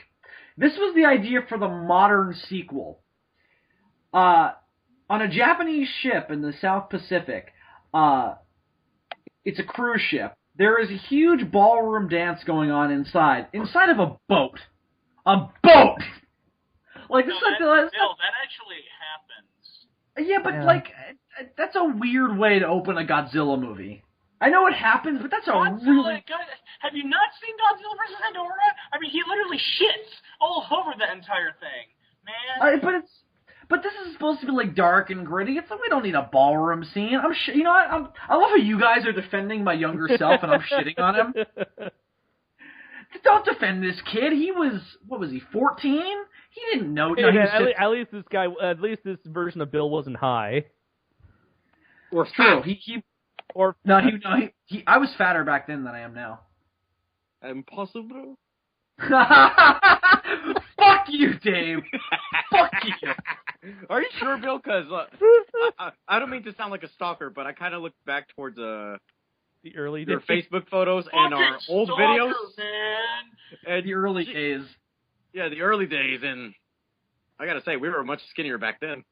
We were two young, strapping lads, and I don't know what happened. Oh dear McDonald's happened, Bill. McDonald's happened. Okay. So then, I mean, basically, it's just the boat gets destroyed. It's not anything special. That's about it. But here, I love this transition I did. Oh, I don't love it. I think it's terrible. I think it's funny to read. There is a huge ballroom dance going on inside. Shot moves to the ship's bridge. The captain is smiling until the radar and radio go dead. Then the ship is hit with enormous force, and the passengers start to panic. Ship explodes. I love how that's the next sentence. All this like build up, and that's just ship explode. And then I introduced the main character, who we won't talk about. I wrote Godzilla's first appearance, which I don't even remember. Oh, I do remember this. This was a scene with some boats, and you just see the spines destroy them. Oh, here's something interesting. And this whole episode is not just going to be reading this book, although that might be fun too. This is a script called William Stone, The Spy with No Limits. This is back when Christ. Really? The Spy with No Limits. This is back when William... I can just see William... Bill fondling his nipples while reading the title. The Spy with No Limits. Which is a euphemism for my penis. I prayed to my serpent god to have no limits. Yeah, this is back when William Stone was a spy, which is how he was originally intended. Before he was a monster hunter. I think that's about it. All the rest of this is... I drew my idea for a Godzilla design. Oh, shit. Which is shockingly similar to what ended up being in the movie. The only things that are different are the spikes are actually identical. That's weird. The feet? The feet are more classic. They're more traditional. The head is almost identical. I didn't put ears on this. You didn't give him a cat nose? No, he's got 2 slits. That's shockingly similar. I didn't give him gills, obviously, but I gave him these barbs on the side of his head that look like gills. So I got pretty close. Weird. So now you're gonna sue Legendary like that woman who's suing Disney over Frozen? Yeah, I'm gonna sue them like, you stole my Godzilla design. It's like, well, Godzilla's a copyrighted character, you douchehole. Douchehole. So I'm copywriting that. Douchehole. Douchehole. Hey, douchehole. Godzilla's a copyrighted character. I still have the first draft for Godzilla and King Kong. And I brought it with me. Yeah, I brought it with me to Five Towns. When did you write it? Let me tell you, 5th grade. Okay. What? Oh my god, hang on, Adam. That's so fucked up. I was telling you guys about the Dracula thing I wrote earlier. You find it? Guess what's in this book? You found that. It? Yep. Oh my god, that is so cool. It's not very long. It's a collection of Fat Bill's Ghost Adventures. It's called... What?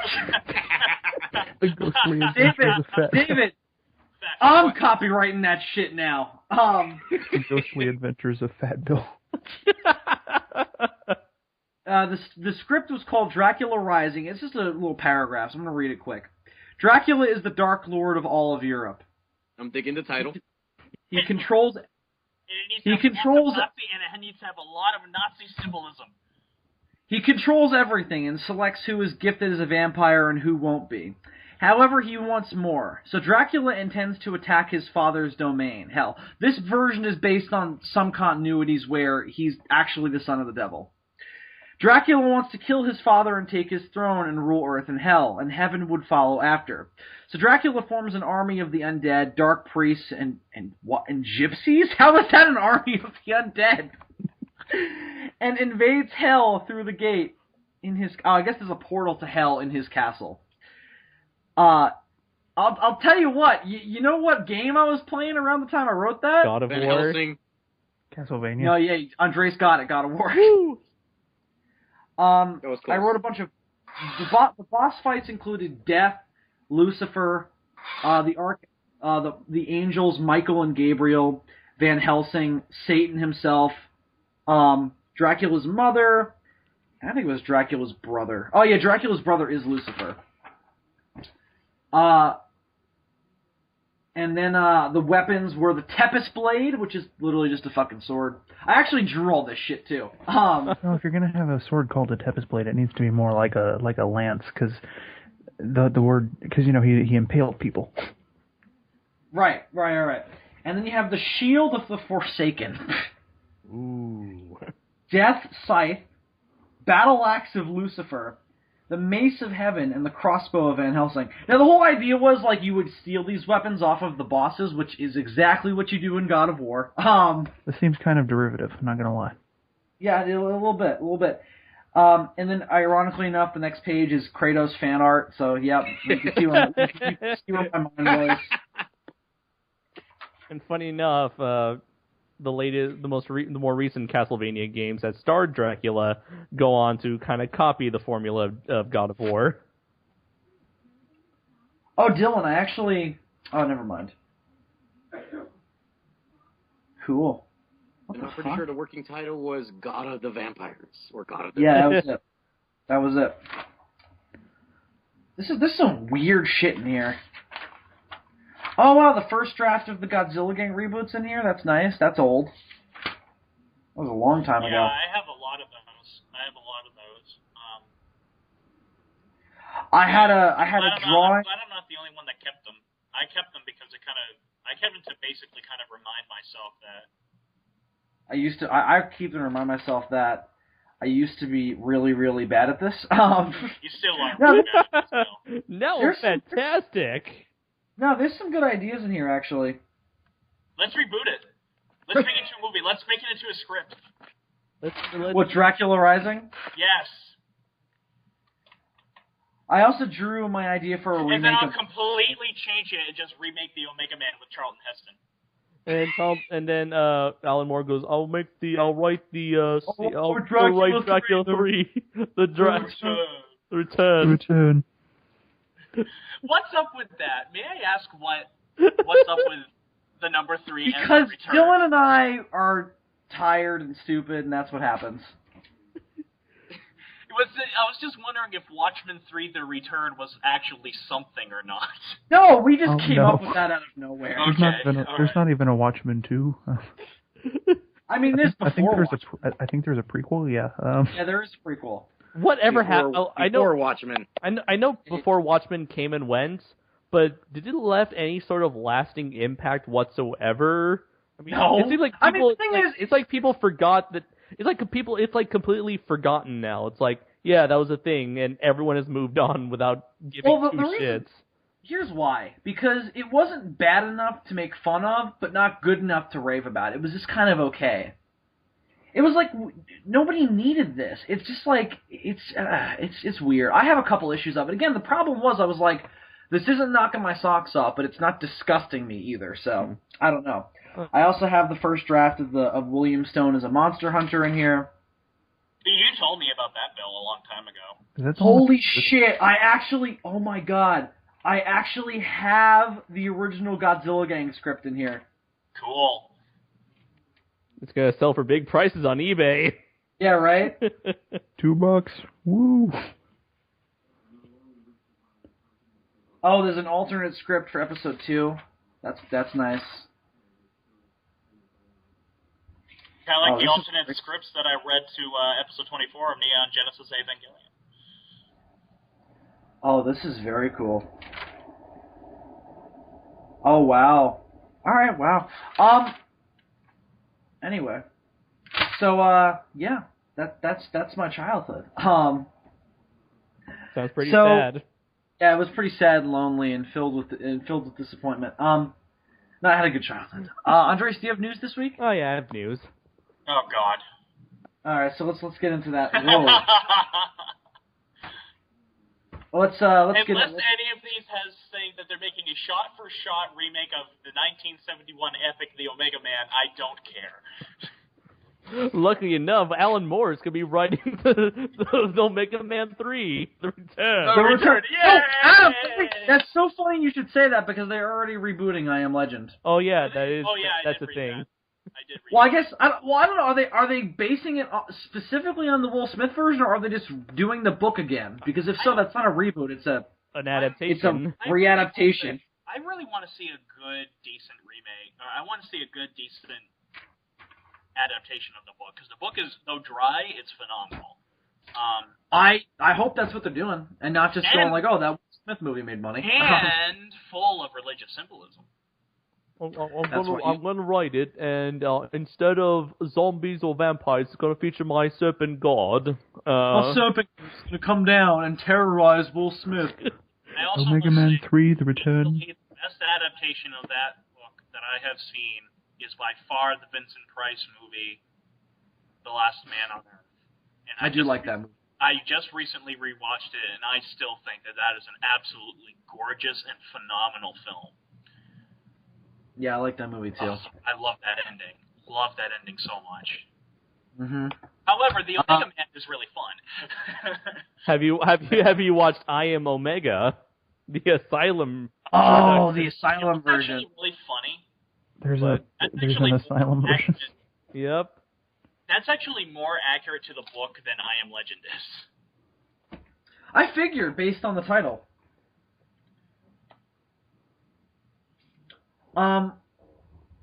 So Andres, I'm not going to put the music in now. I'll put it in post. Okay. So without any further ado, let's go to Andres now with the general news update. Okay, so the first story I have here is that Crunchyroll, which is an anime streaming website, has recently gotten the license to actually stream Ultraman Max on their website. Ultraman Max being the 2005 series that kind of brought the franchise back to more of its sort of campy, tongue-in-cheek kind of roots, after the failure of Ultraman Nexus. Ah! But actually, Ultraman is a pretty decent show. I haven't watched... That was the greatest noise ever made in the history of noises. Andres is like, the much-failed reboot. I know that was going to upset David, because David has this, like... sounded like the fucking Frankenstein monster getting his dick yanked on. The crazy thing about that noise is I couldn't tell if he was, like, angry about it, or, like, orgasmic, or, like, what was going on. It was a strange mix of different emotions. I'll just leave that be a mystery. Bill, you haven't seen Ultraman yet, have you? No, I don't watch movies. Can I ask a question? Can I ask a logic question? Yeah, here? sure. Is the young strapping gentleman who becomes Ultraman in this here Ultraman Max show, is his name actually Max? No. And that title is a lie, and there is no truth. No, the Ultraman's name is Ultraman Max. No, Andres. That be cray, and I don't want any part of it. Continue with your news story. Who names the children in the Land of Light? How does it work? I don't know. There's some other dude called Ultraman Xenon, and there's one dude called Ultraman Nice. There's another dude...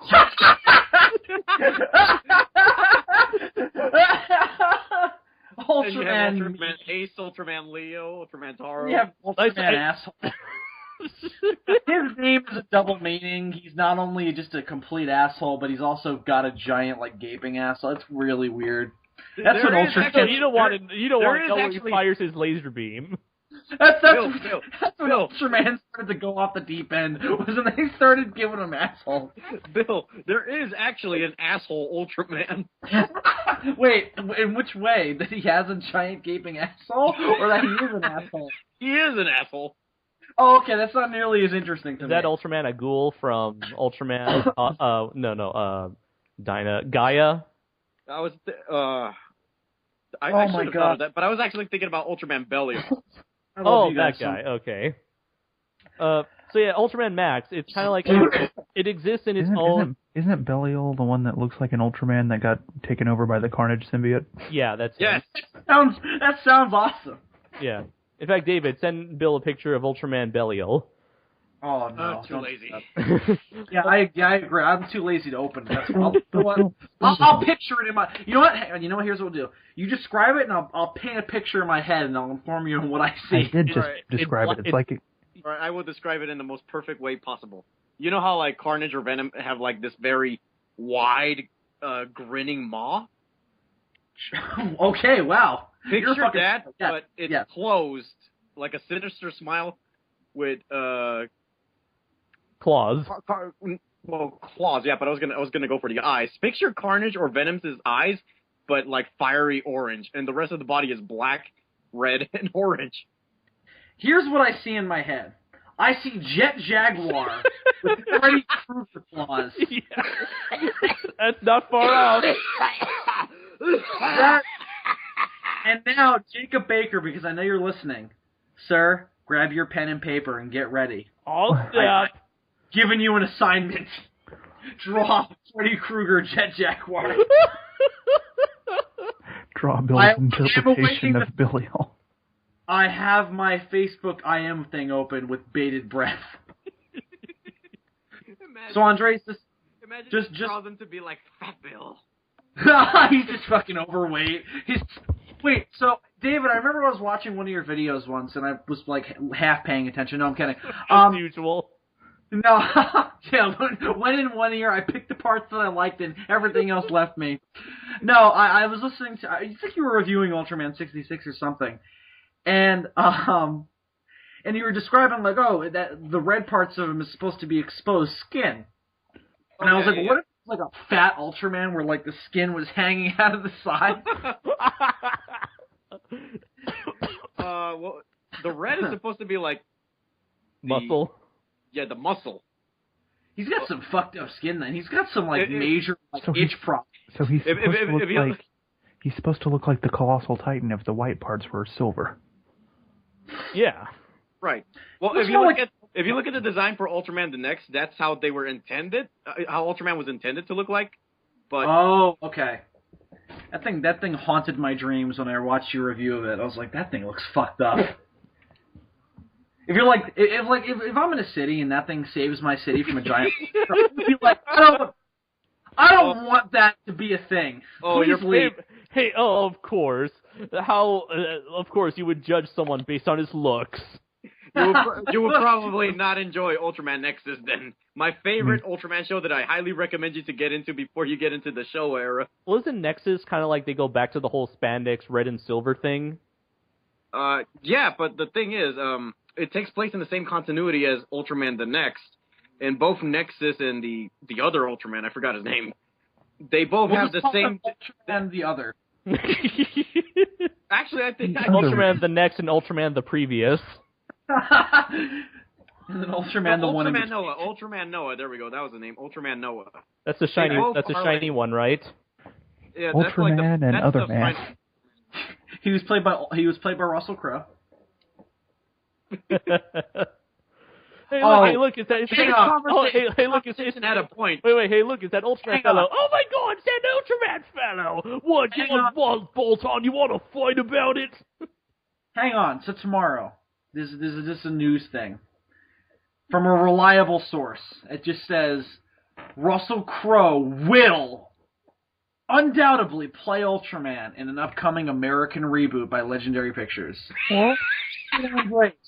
What are your immediate thoughts? Because me, I'm fucking going. It's better. It's more. Here's the thing that I'm picturing. Here's the thing that I'm picturing. Whoever is playing Hayata, or the character who is becomes the host for Ultraman, I can just picture like this Kal-El thing where Russell Crowe just follows him everywhere, like, you will give the people of a reason to strike towards. No. Russell Crowe is the guy who becomes Ultraman. One day, the humans will join me in the sun. Dun. Ultraman! Man, if people complain about the destruction sequences in Man of Steel, the American Ultraman movie, people will be like, this guy's no fucking, he's worse. He's fucking shooting lasers and fucking... He's picking up... Oh my god, that reminds me. Listen, here's the thing. If he did what he did, if he did to, like, Jiris with fucking... Superman did to Zod, like, everybody would lose their mind. They'd be like, oh, that's fucked up. He ripped his frill off, and then he broke his neck, and he threw it on him to embarrass him. And then he'll go, oh, sure, when I destroy stuff, you get all angsty about it, but when Godzilla destroys everything, you're all... Yeah! Actually, the way Ultraman kills Jiris is kind of brutal, isn't it? It is, exactly! He rips off his frill, then he ruptures his organs by punching him in the gut. It's not as awesome as Ultra 7 killing King, though. No, not at all. That was his blood exploded. I will never forget that. My reaction to that was priceless. I was like, holy shit! His blood just exploded! Dude's fucked up. I'm sitting there like, yep. So, Andres, you know what? That is an interesting concept. An older man being the host for Ultraman. Like, usually... We kind of sort of got that with Ultraman Med. In all of the... Sorry. Well, I mean, in all the Ultraman shows... There's that Ultraman manga where Hayata has grown old and still has powers, huh? The Ultraman returns. This would be a good death, but not good enough. He's like driving into Godzilla's mouth. I would pay to see that. I'd pay big bucks to see, especially if he was played by Russell Crowe. So what was the story? Some dude got the rights to show this?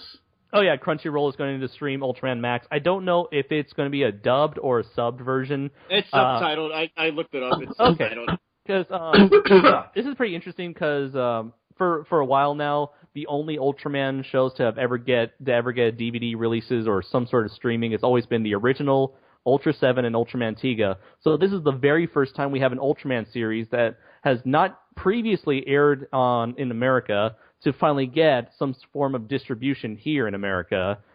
So hopefully this will be the beginning of more Ultramans to come.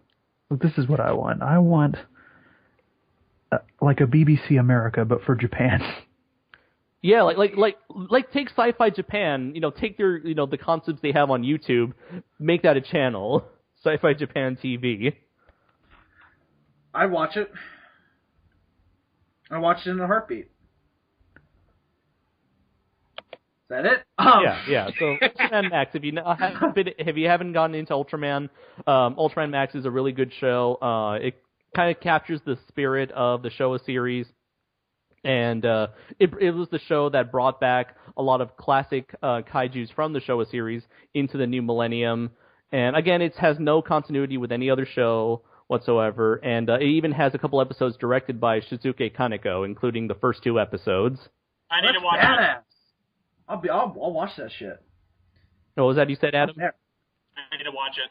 Okay. What's cool is that there was one episode that he directed, and there's a scene where 2 kids are arguing whether Gamera or Godzilla is better. The kid. Oh my god, that's hold on. The kid. There's this one episode where Ayako Fujitani was like guest starring in.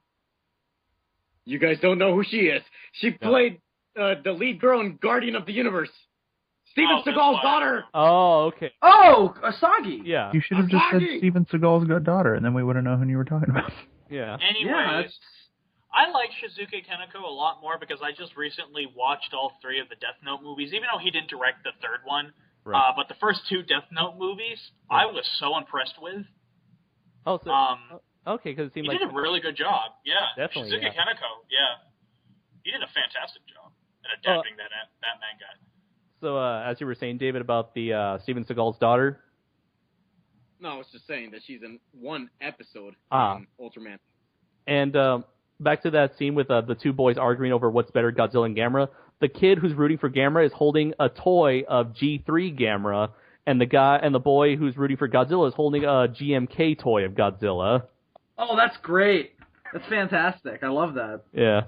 Let's see. When was that made? When was that put out? 2005. Oh, that's cool. That's very cool. Yeah, there hasn't been like a new, outside of Ultraman Ginga, there hasn't been a lot of recent Ultraman shows. Is Ginga the ones where the one where the Ultraman has like the weird like head thing? Yeah, has like glowing blue parts. Yeah, otherwise known as his penis. Before Ginga, there was a 2006 Ultraman and this. You are more obsessed with penises than I am, and I'm gay. What is your excuse, Bill? He's more unadulterated penis. He is sexually frustrated. He's sexually frustrated. He's transgender. No, unadulterated fascination in a completely non-sexual way. You're that kid from Superbad who just loves drawing dick. I'm Jonah Hill. I'll take that. I'll be Jonah Hill. Oh shit! You look like Jonah Hill. I look nothing like Jonah Hill. Actually, are you saying he looks though. like Jonah Hill because you call him Fat Bill? Wait, hey, David, you are the only person here who hasn't met me in person. What the fuck are you basing this shit on? Oh wait, I haven't met Adam in person or Dylan. Actually, I haven't met none of you in person yet. Yeah, we have all met one of the other. Twice, Dave. You could have. Dave. You could have. Let me reference you back to Adam's theory that in Godzilla 2014, Akira Takarada is the head of Monarch. No. What the fuck? I never said that. Someone did. No, you did say that, but that was a long time ago. Yeah. Why are you talking about? Why are we talking about Monarch now? Why did that get brought up? Dave, are you having a senior moment? I am trying to. Monarch. I am trying to transition the conversation. Oh, he's trying to change it. All right, so let's change it away from Fat Dave's problems, and let's move on to his problems, as if he's got like some kind of like bowel issues. I don't know. So, Andres, what's next? What else is going on? So, let's see. Who here has heard of this anime called Cowboy Bebop? Oh, no, never. I know where this is going. I don't know. It's about cowboys? Is it? It's about bounty hunters. It's a show about bounty hunters in the future. I have heard the name for my whole life, and I have never ever attempted to even find out what it's about. Pretty much the majority of anime fans will swear up and down that this is, without a doubt, the greatest anime of all time, or at least this is like one show that gets brought up by every single anime, that is recommended by every single anime fan ever. You always hear Cowboy Bebop. Exactly, yeah. It's like, well, let's see. I guess it's among there with like Trigun or like Evangelion or I would Dragon Ball Z and Cowboy. Evangelion. Fuck. Evangelion. No, fuck Adam. I would say that my favorite anime could only be accessed on certain websites that I tend to visit on Google Incognito. So I can't exactly give a title.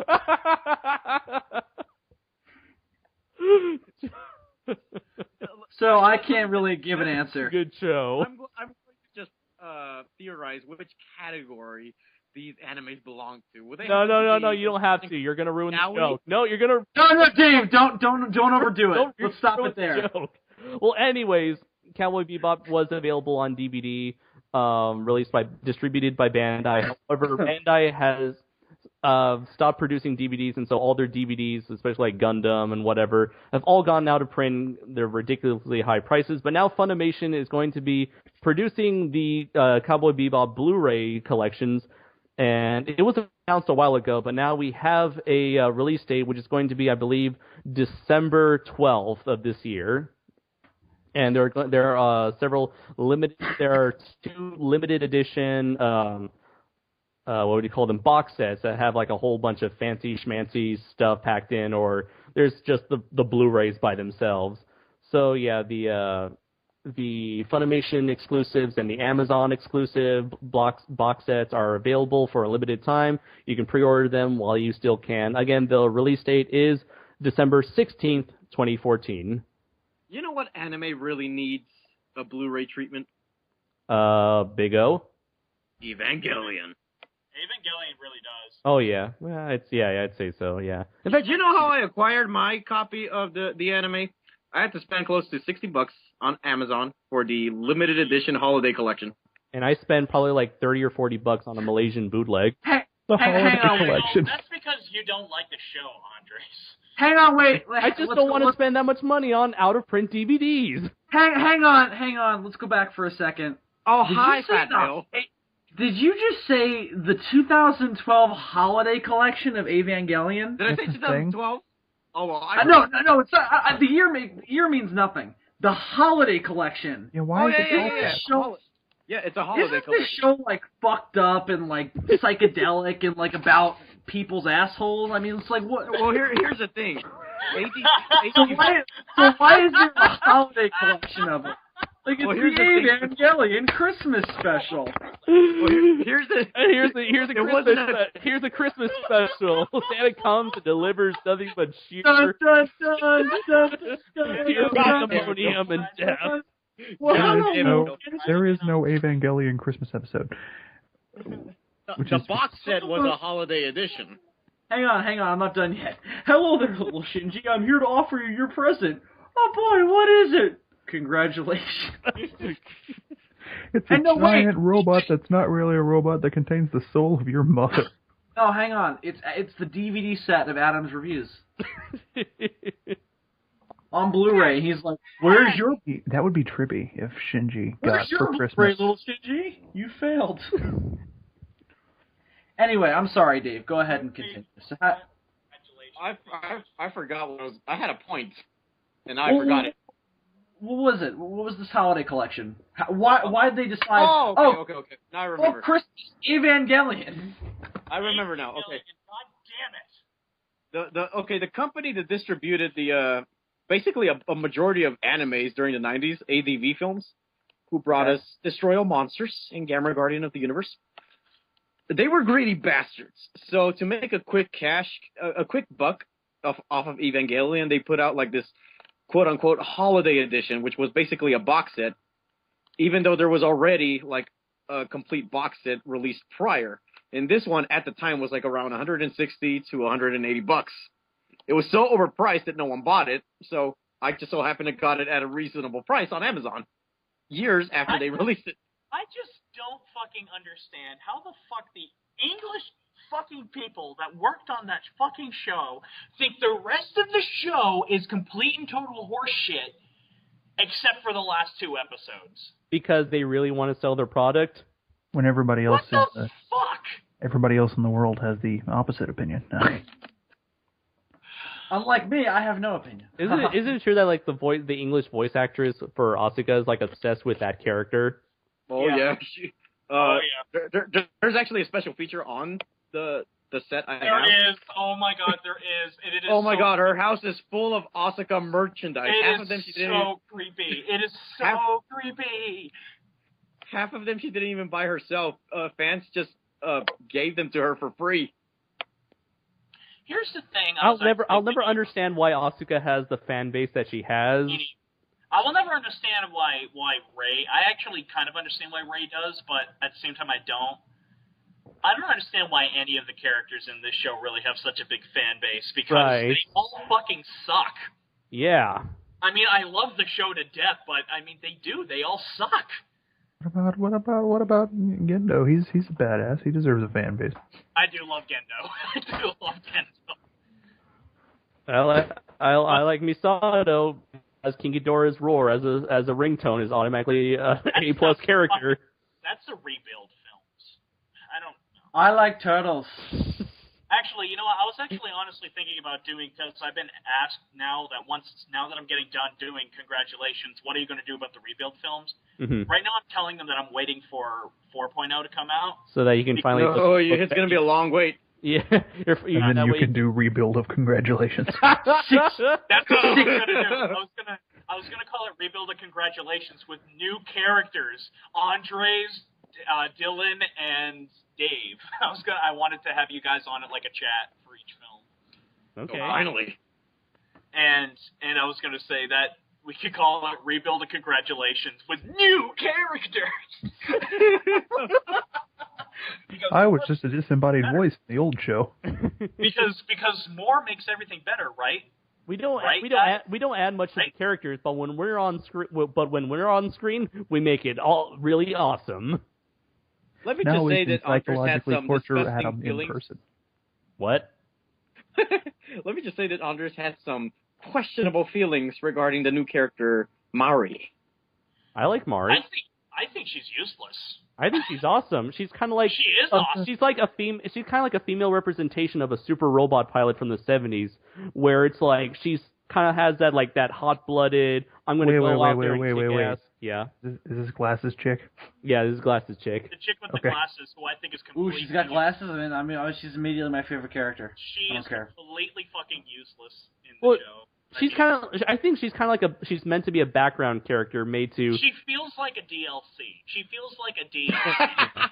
Well, then again, I like that the story... What the fuck is the purpose? I like that the story doesn't... Well, I guess she's there for world building, because she's just there to establish that, yes, there are Ava pilots and Ava yeah, I do like that. outside of Japan. But of course, they couldn't do that in the show because of money. Right. That stuff only happened off screen. Yeah. They talked about it tomorrow, but... Yeah. Anyways, moving on. Yes, please. These are some sexy-ass anime women. What the I really hope you're not. I really hope that you're not talking about Evangelion, because those characters are underage. Yeah, they're underage. Oh, Bill, might as well slap the cuffs on you, my nigga. I wasn't talking about Evangelion. Hey, Bill, there's grass on the field. You know my saying. I wasn't talking about Evangelion. I was talking about fucking... Asuka is technically, she doesn't really... It's a huge point in episode 22 that she has her first period in that episode. What the fuck is this show? And immediately after she starts trying to fuck with this thing. Bill. It is the 2001 Space Odyssey of mecha animes. I'm just gonna go back to watching House. That's so Dylan, much. That makes so Dylan, much by more the sense. Way, that opening of that episode that both you and Andres were in, that is making reference to a scene in the director's cut. Oh. With like all the flashing words and shit. That's making reference to a scene in the director's cut. You have to watch the director's cut. I still haven't watched the director's cut. Yeah. Especially for episode. I don't know what version my bootleg has. No, yours has the I already know. You do? Because I was scared. The director's cuts weren't released until 2000 something. Because they were they were released in Japan just before EOE was released to make EOE make a little more sense. And these are scenes originally written for the TV, but they had to be cut out for timing reasons. Okay. They were whatever, just go on. Just whatever. Okay, so I guess the last bit of news I have here is that there's going to be enough of something completely different.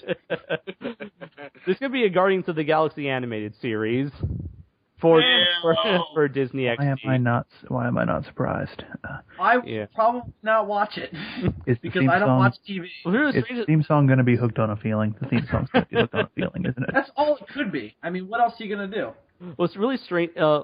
Let's see. It's weird that what was it? This one Marvel representative said that the show's plot would pick up where the movie left off, with Thanos also going to be featured. Hey, it's not going to be in continuity. I know, because I look at these designs and they look nothing like how they do in the movie. I mean, but how do you? Then again, Drax the Destroyer, you see him holding the pot where. He's holding pot? I gotta watch this show. A literal Bill, pot. He's holding pot. He's holding the pot with Baby Groot dancing. Baby Groot, yeah. Oh, whoa! Rocket looks fucking mean. I wonder why, whose decision it was to make him like sport a 90s style mohawk. Jesus Christ! What did they do to Rocket? Why is? Wait, okay, I haven't watched the movie yet. What happened to Groot? No, that's in the movie. Yeah, that's in the movie. I know it's in the movie. I'm asking you what happened. You know what I'm saying? I think they're actually. He got exploded. You haven't seen Guardians yet? He got exploded. Yeah, I just like saying exploded. Groot what exploded? He got exploded. No, Andres, actually they're doing that in the comics right now, so it's not necessarily based on the movie. I think Groot is in a pot right now in the comics too. If I'm not mistaken, I don't follow Marvel right now, so I don't. Groot's in the pot right now in the comics. Yeah, he's in the pot. He's smoking up in the corner of the what was the ship called? The Mako or whatever. That's the name of the ship. The Lucky Dragon. I am Groot. Oh shit! I'm on fire. That doesn't look like Chris Pratt. He's wearing a helmet. But it's nothing like his badass helmet from the movie. Yeah, it looks nothing like the comics. It doesn't look like the movies or like the comics. I don't know what's going on. Why does the raccoon look like it wants to eat my face? Yeah, what'd they do to Rocket? Listen, I don't watch cartoons anymore. I don't watch TV at all. So, I don't even watch Doc... You should watch Steven Universe. And some Bionic Titan. Fat Bill saying, I'm a fucking artist. I'm sensitive as shit. What? When did I say that? There you go, David. Spouting random shit that has nothing to do with what we're talking about. Hang on. Everybody. Everybody listen to me. Everybody listen to me. Dave, I'm legitimately concerned about your mental condition. Are you okay? Tell me your... Hang on. Tell me your full name. Tell me your full name. Wait. It's David. Tell me your full... According to Facebook. Okay. All right. What giant monsters have attacked your city? Name all of them in film, comic books, TV, video games, my fantasies. Tell me. In order. Fuck you! That's a trick! This includes giant babies. Anyway. So Dave, suffering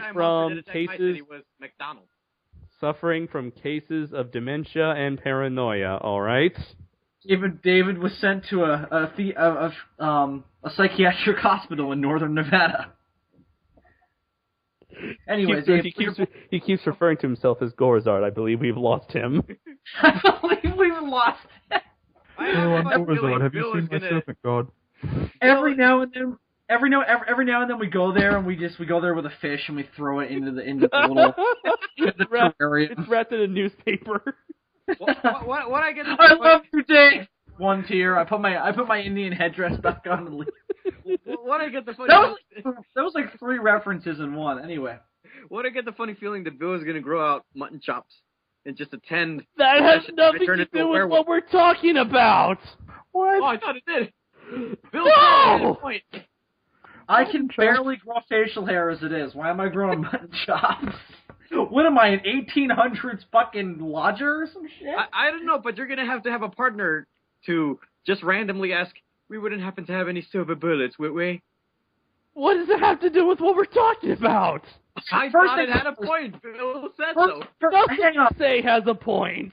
Hang on. First things first, why are you referencing the 2010 version of the Wolfman? And 2, what does that have to do with what we're talking about? All right. I will answer that honestly because A, Bill, everybody lies, and B, what does that have to do with what we're talking about? In San Diego. What does that have to do with what we're talking about? David, have you started watching House? Gorzard doesn't. I finished watching House like 2 years ago.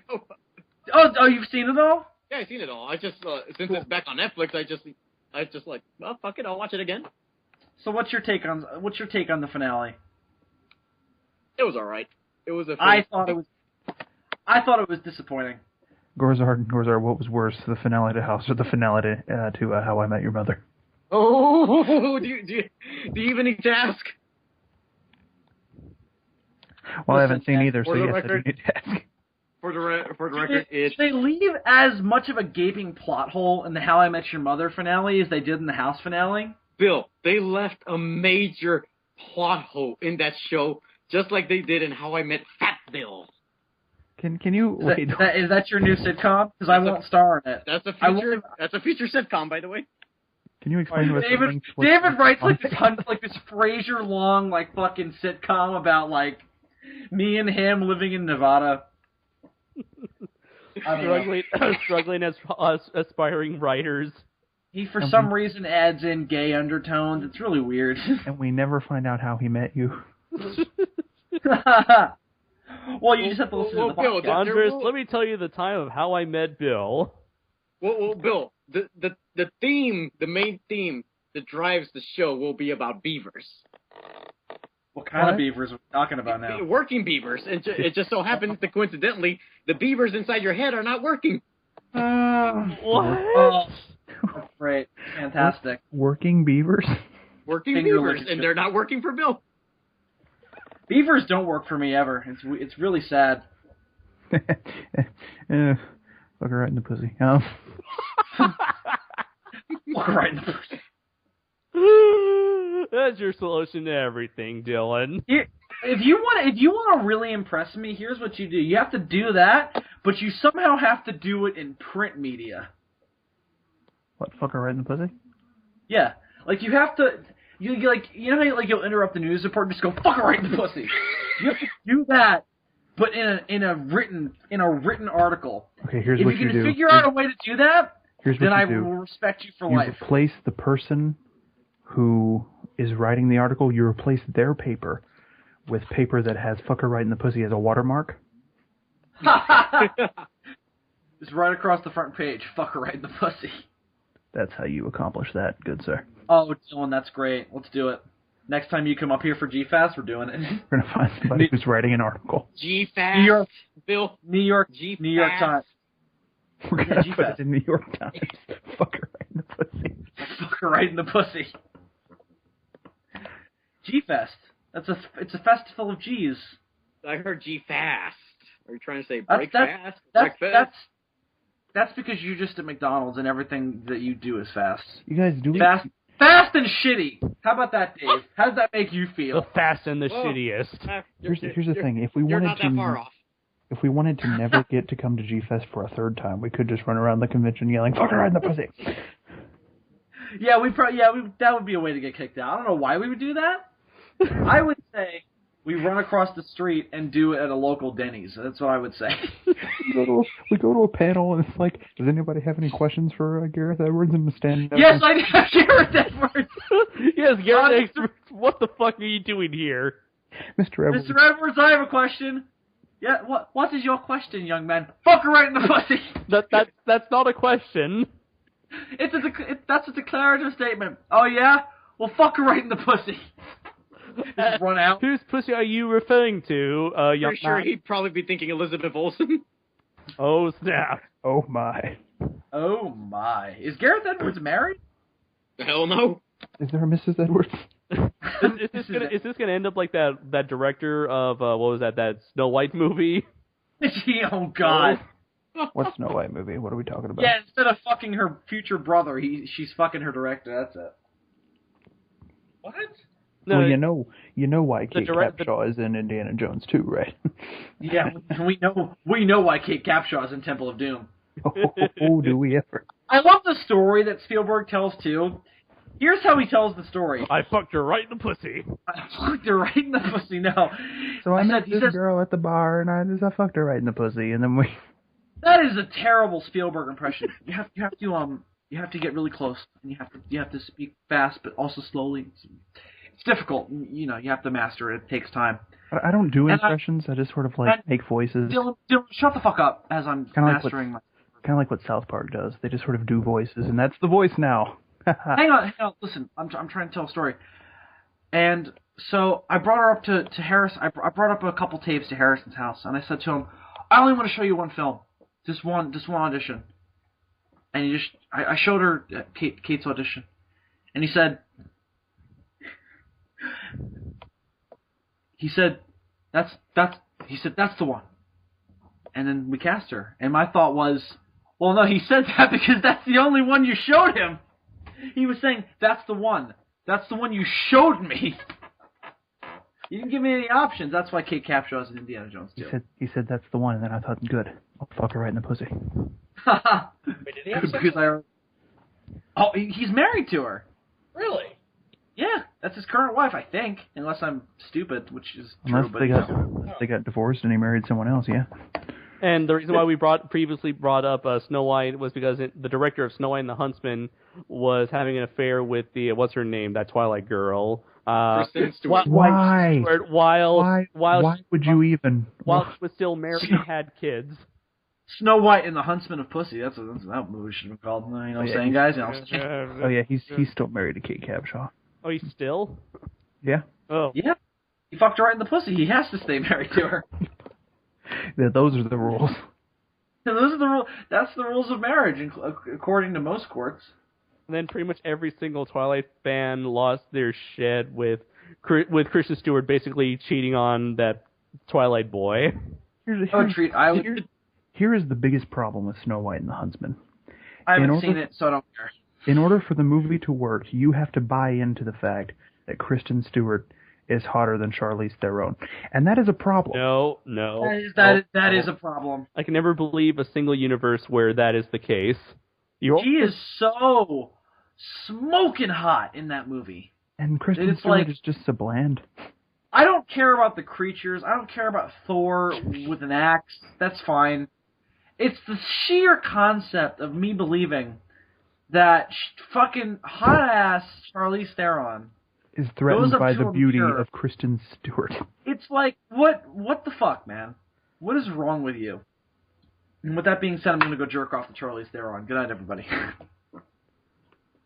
No, Andres, is that it? Or did you even say the news? I don't even remember what the news story was. The Guardians of the Galaxy animated series that most likely... Oh, did we even... No wonder we don't remember. It wasn't relevant. How did we get from that to Charlize Theron? Yeah. And fucking her right in the pussy. I don't remember. I have a feeling... Andres, answer me this. Are you going to watch it? No. Okay, so then what's not even... Yeah. Andres, would you... Andres, here's the main question. Yeah. Would you fuck her right in the pussy? Let's ask that question. Yeah, Andres, would you fuck Charlize Theron right in the pussy? Yes. That was the greatest response ever. He's under oath. He's in a legal court. Yes, I believe I will. Robert Downey Jr. from The Judge just comes up to him and goes, "So tell me, son, I have to ask you a very serious question. Would you, under oath, say that you would maybe fuck this woman, Charlize Theron, right in the pussy?" Hang on, nobody say anything. The whole court goes quiet. There's a brief silence. They all lean forward. Andres puts his hand on his chin. He thinks for a second. He takes off his glasses. He takes off his monocle. Why, yes, I believe I would. I believe I would. The whole court erupts in like, and he's put to death. He shrugs at the jury and he says, "Wouldn't you?" And they're like, "You know what? That's fair."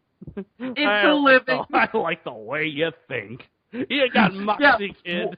You've all seen that. One fat guy in the back just starts applauding. I'm fucking right in the pussy too. You've all seen that perfume commercial. You do it. Oh God, oh man. It starts a slow clap. Every man in the room and some of the women just stand up and start clapping. Charlize Theron is in the room and she's just crying. Follow-up question: would you still fuck her right in the pussy if she looked the way she did in Monster? And then you sit and you think for a minute and you're like, "Give me a ton of alcohol." And every drug on the planet. Anyway, so yeah. I need to get this movie to complete my collection, then I'm going to watch the ever-living fuck out of it. Okay. What movie? Fuck her right King in the of pussy. Kings. King of Queens? No, I'm not going to fuck her right in the pussy. But hopefully, if I get lucky with the guy tomorrow, it'll be nice. However... Ooh... The movie is called King of Kings, and it's the story of Jesus, ironically, considering what you guys are just fucking talking about. And would he fuck right in the pussy? Well, right in the pussy, yeah. Oh. I almost have every single Samuel Bronston movie, and this is the only one I don't have, and I have to get it. Oh, wait a minute, I do have that movie on VHS. It's like a double-pack VHS split across 2 tapes. What is this VHS you speak of? Yeah, that was released with Ben-Hur as a double bill. Oh, I thought it was like a double feature of movies with King in the title, so it was Godzilla, King of the Monsters, and King of Kings. Followed by King Kong. Quite frankly, I have to say I like The Greatest Story Ever Told more than this movie. However, Nicolas Roge's score, King of Kings, is fucking beautiful. Jesus. Kind of ironic, but how does it compare against Jesus Christ, Vampire Killer? Wait. Not well. Is that a thing? Yes, I saw it today at Barnes & Noble's on Blu-ray. What? Wait, it's a movie or is it a book? It's a movie? It's a movie. Hang on, I'm Googling this shit. Was it Killer or Slayer or Hunter? What is it? Jesus Christ, Vampire Hunter. Oh my god, I think it's on Netflix. It is on Netflix. It's on It came out in Netflix. 2001? Oh, this just looks like the greatest thing. Oh. The power of Christ impales you! Oh! I have found the Holy Grail. Is that Russell Brand as Jesus? Who is the guy playing Jesus? Oh, it's not. Oh, look at the shitty quality. Oh my god, I'm in love with this movie. That's not Russell Brand. Oh, it's not available for streaming though. Oh. I love how Jesus' name is Jesus H. Christ. I love it actually has that super low budget look to them instead of doing what it looks like something I would make. Instead of doing like what Grindhouse did and spend millions of dollars making it look like not millions of dollars. Yeah. Well, that's the thing. Is like, if you're going to make a movie that looks like crap intentionally, it takes a lot of effort to make it look like crap, but in a good way. Just shoot the damn thing on Shitty-O, and there you go. Yeah, you don't need to spend, again, millions of dollars adding digital scratches. Well, no, you do, actually, because video noise looks nothing like film grain, so you do actually have to spend some money, or just shoot with film stock, but that's hard nowadays. And isn't film like... Tarantino. Was that Santo I just saw in the trailer? Santo? El Santo, the world's most famous Mexican masked wrestler. I don't know, but he looks like Charles Manson. Andres, is that it for the news? Yeah, I did have other news about like Latino Review coming with rumors of what exactly the members are going to be in that Suicide Squad movie, but I doubt you guys would care. Because none of them, outside of Deadshot, have any sort of recognition. Is King Shark going to be in it? No, sadly, no King Shark. What about Harley Quinn? No Harley Quinn. So wait, is this a live-action movie they're making? Yeah, apparently it is in development, and just has that same premise with supervillain prisoners that perform Black Ops mission for the U.S. government in exchange for reduced sentences, and it's going to be directed by David Ayer from the movie Fury. I want a live action Harley Quinn. Why have they not done this yet? So wait, if they're not doing Harley Quinn, they're not doing King Shark. Are they doing Boomerang? Oh yeah, they do have Boomerang. All right. Apparently going to be known as Harkness. That is ridiculous, and fuck you. Is he going to come back every time he dies? And it's gonna have Vixen, woman with animal abilities. Yeah, she's a Superman villain. Wasn't she in Justice League Unlimited?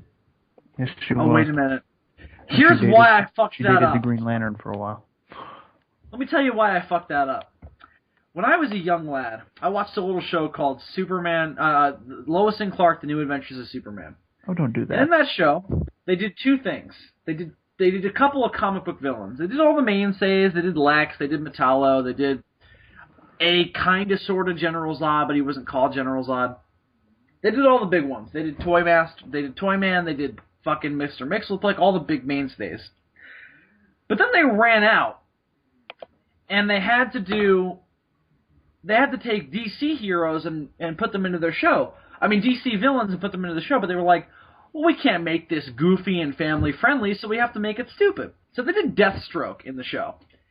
Except they didn't really do Deathstroke. He wasn't named Slade Wilson. He wasn't an assassin. He was a fucking magnetic freak. It was bizarre, but he was called Deathstroke, and he had like this purple costume. It was awful. And he fought Superman. Or at least Dean Cain calling himself Superman. And then they did, what was I going to say? Oh yeah, then they did Vixen. Except they didn't really do Vixen. She was an android with laser powers, who they called Vixen. And that was my introduction to Vixen. So I was like, oh, I guess that's Vixen. So then when I saw Justice League, I was like, I heard the name Vixen, I was like, oh, I guess that's the real Vixen. Then it didn't resonate with me, so it just never stuck in my head. So that's why I fucked that up. Here's my question about Lois and Clark, the New Adventures of Superman, or whatever the fuck it's called. Did Clark ever fuck her right in the pussy? Many times, for many seasons, he fucked her right in the pussy. Shit, he did sing that song. Ooh, I need it. All right. Okay. And the show ends on a cliffhanger, too, which is hysterical. Did he fuck her right in the pussy, or did he not? Find out when we reveal Lois Lane's gaping vagina. Tune in next season. Canceled. Yeah, it was canceled, actually. Anyway, so I think that's if there's no more news, I think that'll do it. We got a nice meaty episode in there. Well, can we take the time to talk about the Kaiju Gaiden Kickstarter? Yeah, sure. Yeah, I don't have anything to announce, so you guys can go ahead. Well, I do want to say that, guys, there's this documentary that is on Kickstarter right now called Kaiju Gaiden, focusing on a bunch of independent kaiju films that most people have never heard of, such as Gehar the Dark Long-Haired Monster, Daikaiju Aiga G, Deep Sea Monster Raigo versus Battleship Yamato, Zello, Monster Martial Law, and Gamera 4, and let's see, Daimajin Returns, and a whole bunch of other stuff. Godzilla Legendary Wolf. Yes, that's like the main one. Godzilla. That's the big one. Yeah, Legendary Beast. The footage that they showed us at G-Fest was freaking awesome. So. Oh God, so spectacular! I was so into that shit. And if you if you donate at least $25, you will get a DVD copy of the documentary. So yeah, Kaiju Gaiden. Good deal. What do you get if you donate no dollars? You Get nothing. Nothing. Absolutely nothing. I'll tell you what, you get complimentary apathy. I'm gonna find these Kaiju Gaiden guys, and I'm gonna tell them to go fund themselves.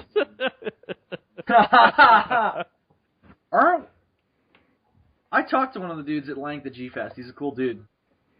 Yeah, they seem like really cool people. They were very nice. Yeah.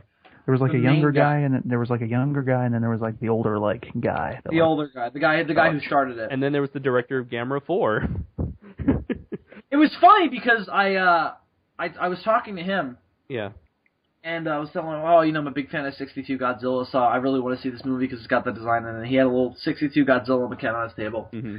So we're talking about 62 Godzilla for a second. And I'm like, it was really cool meeting you. Good luck with the documentary. Can't wait to see it. And, I'm walking along, and the next person I see is Bob Eggleton. Uh-huh. Who I love for one reason. 62 Godzilla. The way he draws 62 Godzilla.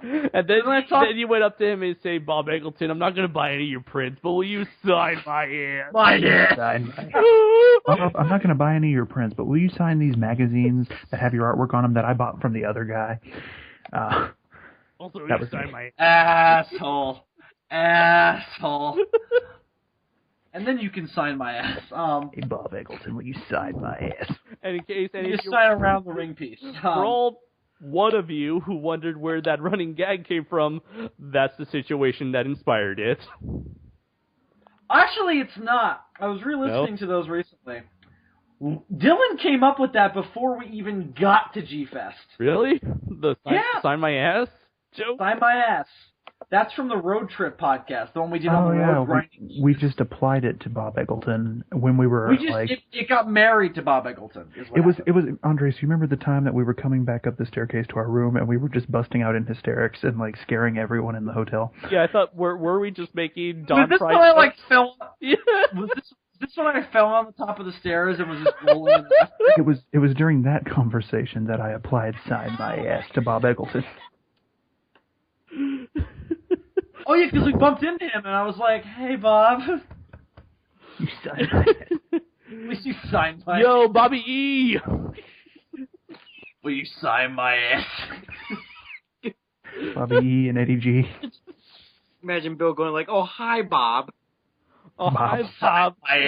Oh, hi, Matt. Oh, hi, Jeff. Oh, hi, Biggie. Oh, hi, Oh, hi, Doggy. Hi, Doggy. It was just a random dog. No, it's just like a random puppet of Chris Etchelston. You just pet his hand puppet. Oh, hi, Doggy. No, it's Minya. It's fucking Minya. It's Minya puppet, yeah. Oh, hi, Minya. Oh, why am I being called a doggy? Shut up, Minya, or I kill you. I'm not a dog. I'm a real kaiju. What a funny story, Minya. Oh, what a funny story, Minya. If you never like a Facebook page in your life, I recommend you hang on. Before I go... First, like the Sons of Serizawa Facebook page. First, like the Sons of Serizawa Network homepage. Then, that poor thing. Then, you may like the Minya page hosted by Bob Eggleton. You may. What? Yeah. Bob Eggleton. Chris Elchison. You mean Chris Elchison? Yes, that's what I mean. Funny shit happens there. You could also like, some little fan fiction shit. I don't know. What was it called? You can like the Godzilla Odyssey Facebook page as well. You can do that as well if you're so inclined. I would really appreciate it. You can like it, and then you can make another Facebook account and like it with that one. Yeah, you should just make 1 million and then like them. And we'll have and then just repeat that process. I don't care if it takes you days. You're going to fucking do it. If you're a true fan, only true fans will do that. And when you're done, you're going to tell 2 friends, and then they'll tell 2 friends. Yeah, it'll be like a Ponzi scheme. It'll just keep getting bigger. And so on and so forth. Who else has announcements? Eventually we're going to start asking for donations. Let's see. I guess look out for Showatch episodes 10 and 11. Just waiting on some artwork again to release until I release the episodes. And I'm still working on my top 15 giant robots video. Oh shit, Dylan. Yeah. We got to announce 2 things. We do. One.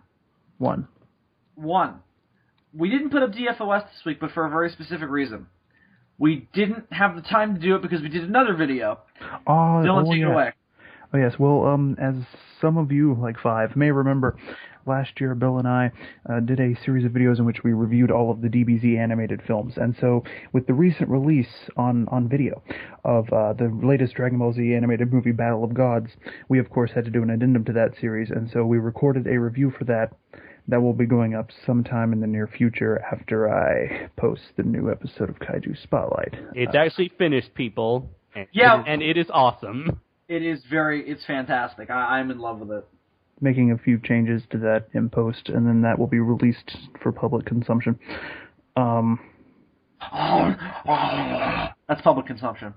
So that is the Battle of Gods announcement. What was the other thing we have to announce, Bill? I was actually going to say Kaiju Spotlight, so you killed two birds with one stone. All right. Sexy. And you didn't even bother inviting me. Well, you weren't part of the series. Ian was in 2 episodes. Douchehole. Well, we didn't invite him either. Does that make you feel better? A little. Yeah! A little. Good.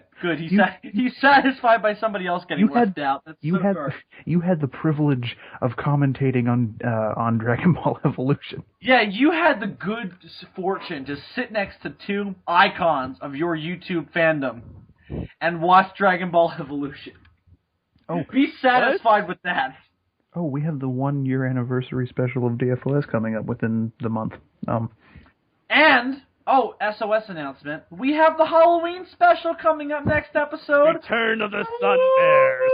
Return of the Sun Bears. The Sun Bears arise again. Sunbear 3, the return. Sunbear 3, the return. Part of my serpent god and put it near in the future, right? We gotta sell shirts, man. One of these days we're gonna have ask Jacob Baker to just draw a picture of Alan Moore saying, I'm gonna pray to my serpent god. Hashtag, you know what? Hashtag it serpent god. And we'll consider it. I wish we knew somebody that made shirts, because there's several inside jokes for us that could make shirts. Yeah. Totally. The only thing is they wouldn't sell at all. Well, of course. Well, you look at Game Grumps, and they sell so many different shirts, each made based off of inside jokes from the Game Grumps series. Yeah. And then people wear them out in public, and I don't understand. Yeah. So it's gonna be. Listen, someone wears. Here's what we'll do. If you out there are listening to this episode of SOS and would potentially like to own an SOS shirt, first, what's wrong with you? No, hang on. This is a chance. There's a chance here, Andres. There's a chance here for some good to be done. Okay. Some good. I smell money. Mainly to our wallets. We've got to have money. We've got to have the money. If you are a listener of SOS, seriously, and would like to own an SOS t-shirt, we will potentially consider it. Potentially. I'm not promising shit. We gotta know that there's a market out there. We gotta know that people will buy them. Because before we start making business connections and getting in touch with people who do shirts. Even if we just broke even, that'd be fine. We just need to. No, fuck that. We've got to have money. Bill, if I was able to make nearly $1,000 selling my DVDs of Compound of Chaos, I think we could make some money selling these stupid T-shirts. Because people love shirts, Bill. You go to a sporting event and you yell, "I'm going to throw out free shirts." People lose their shit for some reason. Yeah. And I'm like, you can get a 10-pack at the Walmart for $5. Why are you losing your shit? But people love shirts. I know. If we do them, I want one of everything to do. For some reason, Duck Dynasty sells shirts at Walmart, so I'm pretty sure. My dad has a Duck Dynasty shirt. Does he even watch Duck Dynasty? Yes! I'm so sorry. Your dad's obsessed with that. My dad does such worse things than that. There's a list. Anyway. Hashtag... What's the hash? Let's come up with a hashtag. Hashtag shirt. Hashtag shirt yes. Hashtag shirt no. Hashtag shirt yes. Hashtag shirt no. Shirt yes. Hashtag shirt no. No, that's so bland. It's genius. Hashtag. Genius. You know what I would love to make as a shirt? Hang on, quiet. Hashtag the shirt is sound. Hashtag the shirt is sound. I like that. Or hashtag the shirt is not sound. Okay. No, that's no. retarded. Hashtag That's the shirt fantastic. is, That is. Hashtag the shirt is sound, or hashtag that shirt it be fucked up. Oh, that's fantastic. Perfect. Great. I don't know which one would be which though, because it's like they both like are good things in my opinion. Anyway, so if you want them, shirt is sound. If you don't want them, that shirt be fucked up. This is not a guarantee that we're going to be able to produce shirts. By the way, this is just a hey, would you be interested? Yeah. Here's what we're doing. If we get enough, we will consider it and we will look into it. We start. More than likely, we're just going to draw on the shirts. That's it. Yeah, we'll just do it in Sharpie. I'll draw my version of Humpus on the shirt. Yes. We may know somebody who's into marketing or like does artwork for marketing reasons. So who knows? Maybe we can use our connections or something. Well, here's what I think we'll do. If we do this, about who I think you're talking about, Andres? I believe you are talking about the person that I'm talking about, which I'm talking about right now. Well, I can neither confirm or deny that I'm talking about the same person that you're talking about, but I think we're thinking along the same lines if you know what I'm talking about. Oh God, I can't keep up with this innuendo. Here's what we'll do. Innuendo. If this works out, that wasn't sexual at all. It could have been Adam. It wasn't my fantasy. What? No, if this ends up happening, what we'll probably do is we'll come up with like.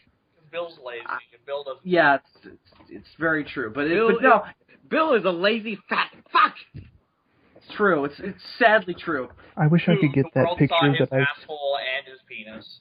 I wish I could get that picture I drew of Hanna-Barbera Godzilla versus the Herculoids. I wish that could be a shirt, and I would wear it forever. Yeah, we can. We technically can because there are shirts. That there are people who make shirts with copyrighted characters, and they're allowed to sell them under the rule of parody, under the parody clause. It's not a parody. That's a crossover, though. Like we could get away with Serizawa because it's technically a parody. I wouldn't even want them to sell. I would just want one to wear myself. David. Oh, there you go. So that's fine. What? David. So, how's SOS TMP coming? TNT. TMP. Turning it into a miniseries? TNT. I would definitely reformat it for TNT quality. Fucking Christ! Answer the question. Oh shit! It's coming along nicely. Are you sure about that? Because you still haven't sent it to me so I could look at it. Alright, fine. I've been procrastinating lately. For no reason. Alright, send me what you got and I'm taking over. I just found a piece of plastic shaped like a T. I don't know what this means. Just next time, Dave, next time you're fucking, I don't know, taking a shit, just grab some bum paper and a pen, just start writing. And then pray to your serpent god. Yeah, that's it. We'll roll it up and we'll read it on set. Just get her done, man. Just fucking write it. We won't even make it as a movie. We'll just have Adam sit in front of a fireplace and read it right off the toilet paper. I thought that was going to be our series. Toilet paper smells funny. SOS the movie, the audiobook. It smells like failure. Oh my god, yes. Oh, fucking Christ. Read by George Takei. If we could get George Takei just to say, the science is sound. Oh my. I would jizz everywhere and I would have no shame. I really want to make SOS TMP. I really want to make this into a movie. So, hurry up, Dave. Fine. No worry, guys. We got till next G-Fest. Yeah, that's not that far away. So let's go. Come on. Chop. How many? Time is on my side. No, it's not. It's fucking not, Bill. Time is not on my side. Goodbye, everybody. Goodbye. Bill, I'm going to have to ask you. What the fuck is that? I'm going to have to ask that you stop singing. Jesus Sweet Christ, Caroline. It just turns into a demented version. Sweet Caroline. You see, when Adam leaves the call, nothing happens. I did it one time and it crashed the whole fucking Skype. Yeah, you fucked the whole thing. So does this mean that I don't have to send him the script immediately now? I hope I don't think so. I hope he comes back because he has to say I'm Adam Noyes. Here's what you do, Dave. From Adam Noyes. You just Unless keep putting somebody it has off, a really and good eventually Adam. they'll say, no, wait, I'll just do it. And you'll be like, okay. Hang on, let's wait for him to come back, because now he has to say goodbye. I don't think he is coming back, Are though. we going to edit this part out? No. He ran away from home. I don't think Of he's coming course. back. That's fine. Remember, Adam was in a ranting mood tonight. And now he's all rant out. And he hurt my feelings! All he needed was a mic drop. You know, I didn't even want to add it in the first place. Dave, did I hurt your feelings when I called you fat, Dave? Ooh, no. Oh my god, I only worked 3 pages on the script. He's gonna be so pissed. He gonna be pissed. By the way, I stopped at the Fat scene where you're taking a shit, Bill. That's the only scene he worked on. I'm glad that was your muse. I'm happy that I did wrote that the for Bill shitting scene. It really even it doesn't have anything to do with SOS. It's the origins of SOS, as a matter of fact. Hang on, Andres, tell him to come back because I need him to say goodbye. The origin of SOS is Bill taking a shit. I mean, it's kind of true. Tell him I need him to say goodbye. Every single action in this film has a purpose to the plot. Okay. This movie has more shit in it than Godzilla vs. Hetero. Well, after I finish writing the script, Adam's just gonna add all this fucking religious symbolism and commentaries. You know, he's basically gonna atomize it because he wants to direct it. Oh gosh! So he's gonna blow it into atoms? Exactly. Oh, that pun hurt. Anyway, is that it for announcements? That's it, right? I think we're all good. Oh, yeah. We do. When are we gonna? Well, I guess we can discuss this later, but there is that other announcement that we're not ready to announce. I know what you're talking about. Yeah. And I have a plan. And I completely forgot what that plan was. So anyway, so we gotta wrap this up because I gotta take a shit. And I gotta continue playing Super Smash Brothers. Anyway, so until. Oh, we lost Adam. Yeah, he ain't coming back. We told you, Bill. We told you, Fat Bill. Yeah, Fat Bill. Yeah, Fat Bill. I will literally telepathically destroy all of you. Whatever, Wilford Billy. It's alright, I'm a zombie, remember? Till next time, I'm Bill Worcester, aka Zazubaar. I'm gonna get them in and out after this. And he was Adam Noise from Adam Noise. I'm Super DM64. Does getting some in and out mean you're gonna fuck around, you pussy? And I'm Andres Perez, aka Kaiji Noir, and ladies and gentlemen, that's exactly the way it's been. And as it's never, the science is sound. Fuck around.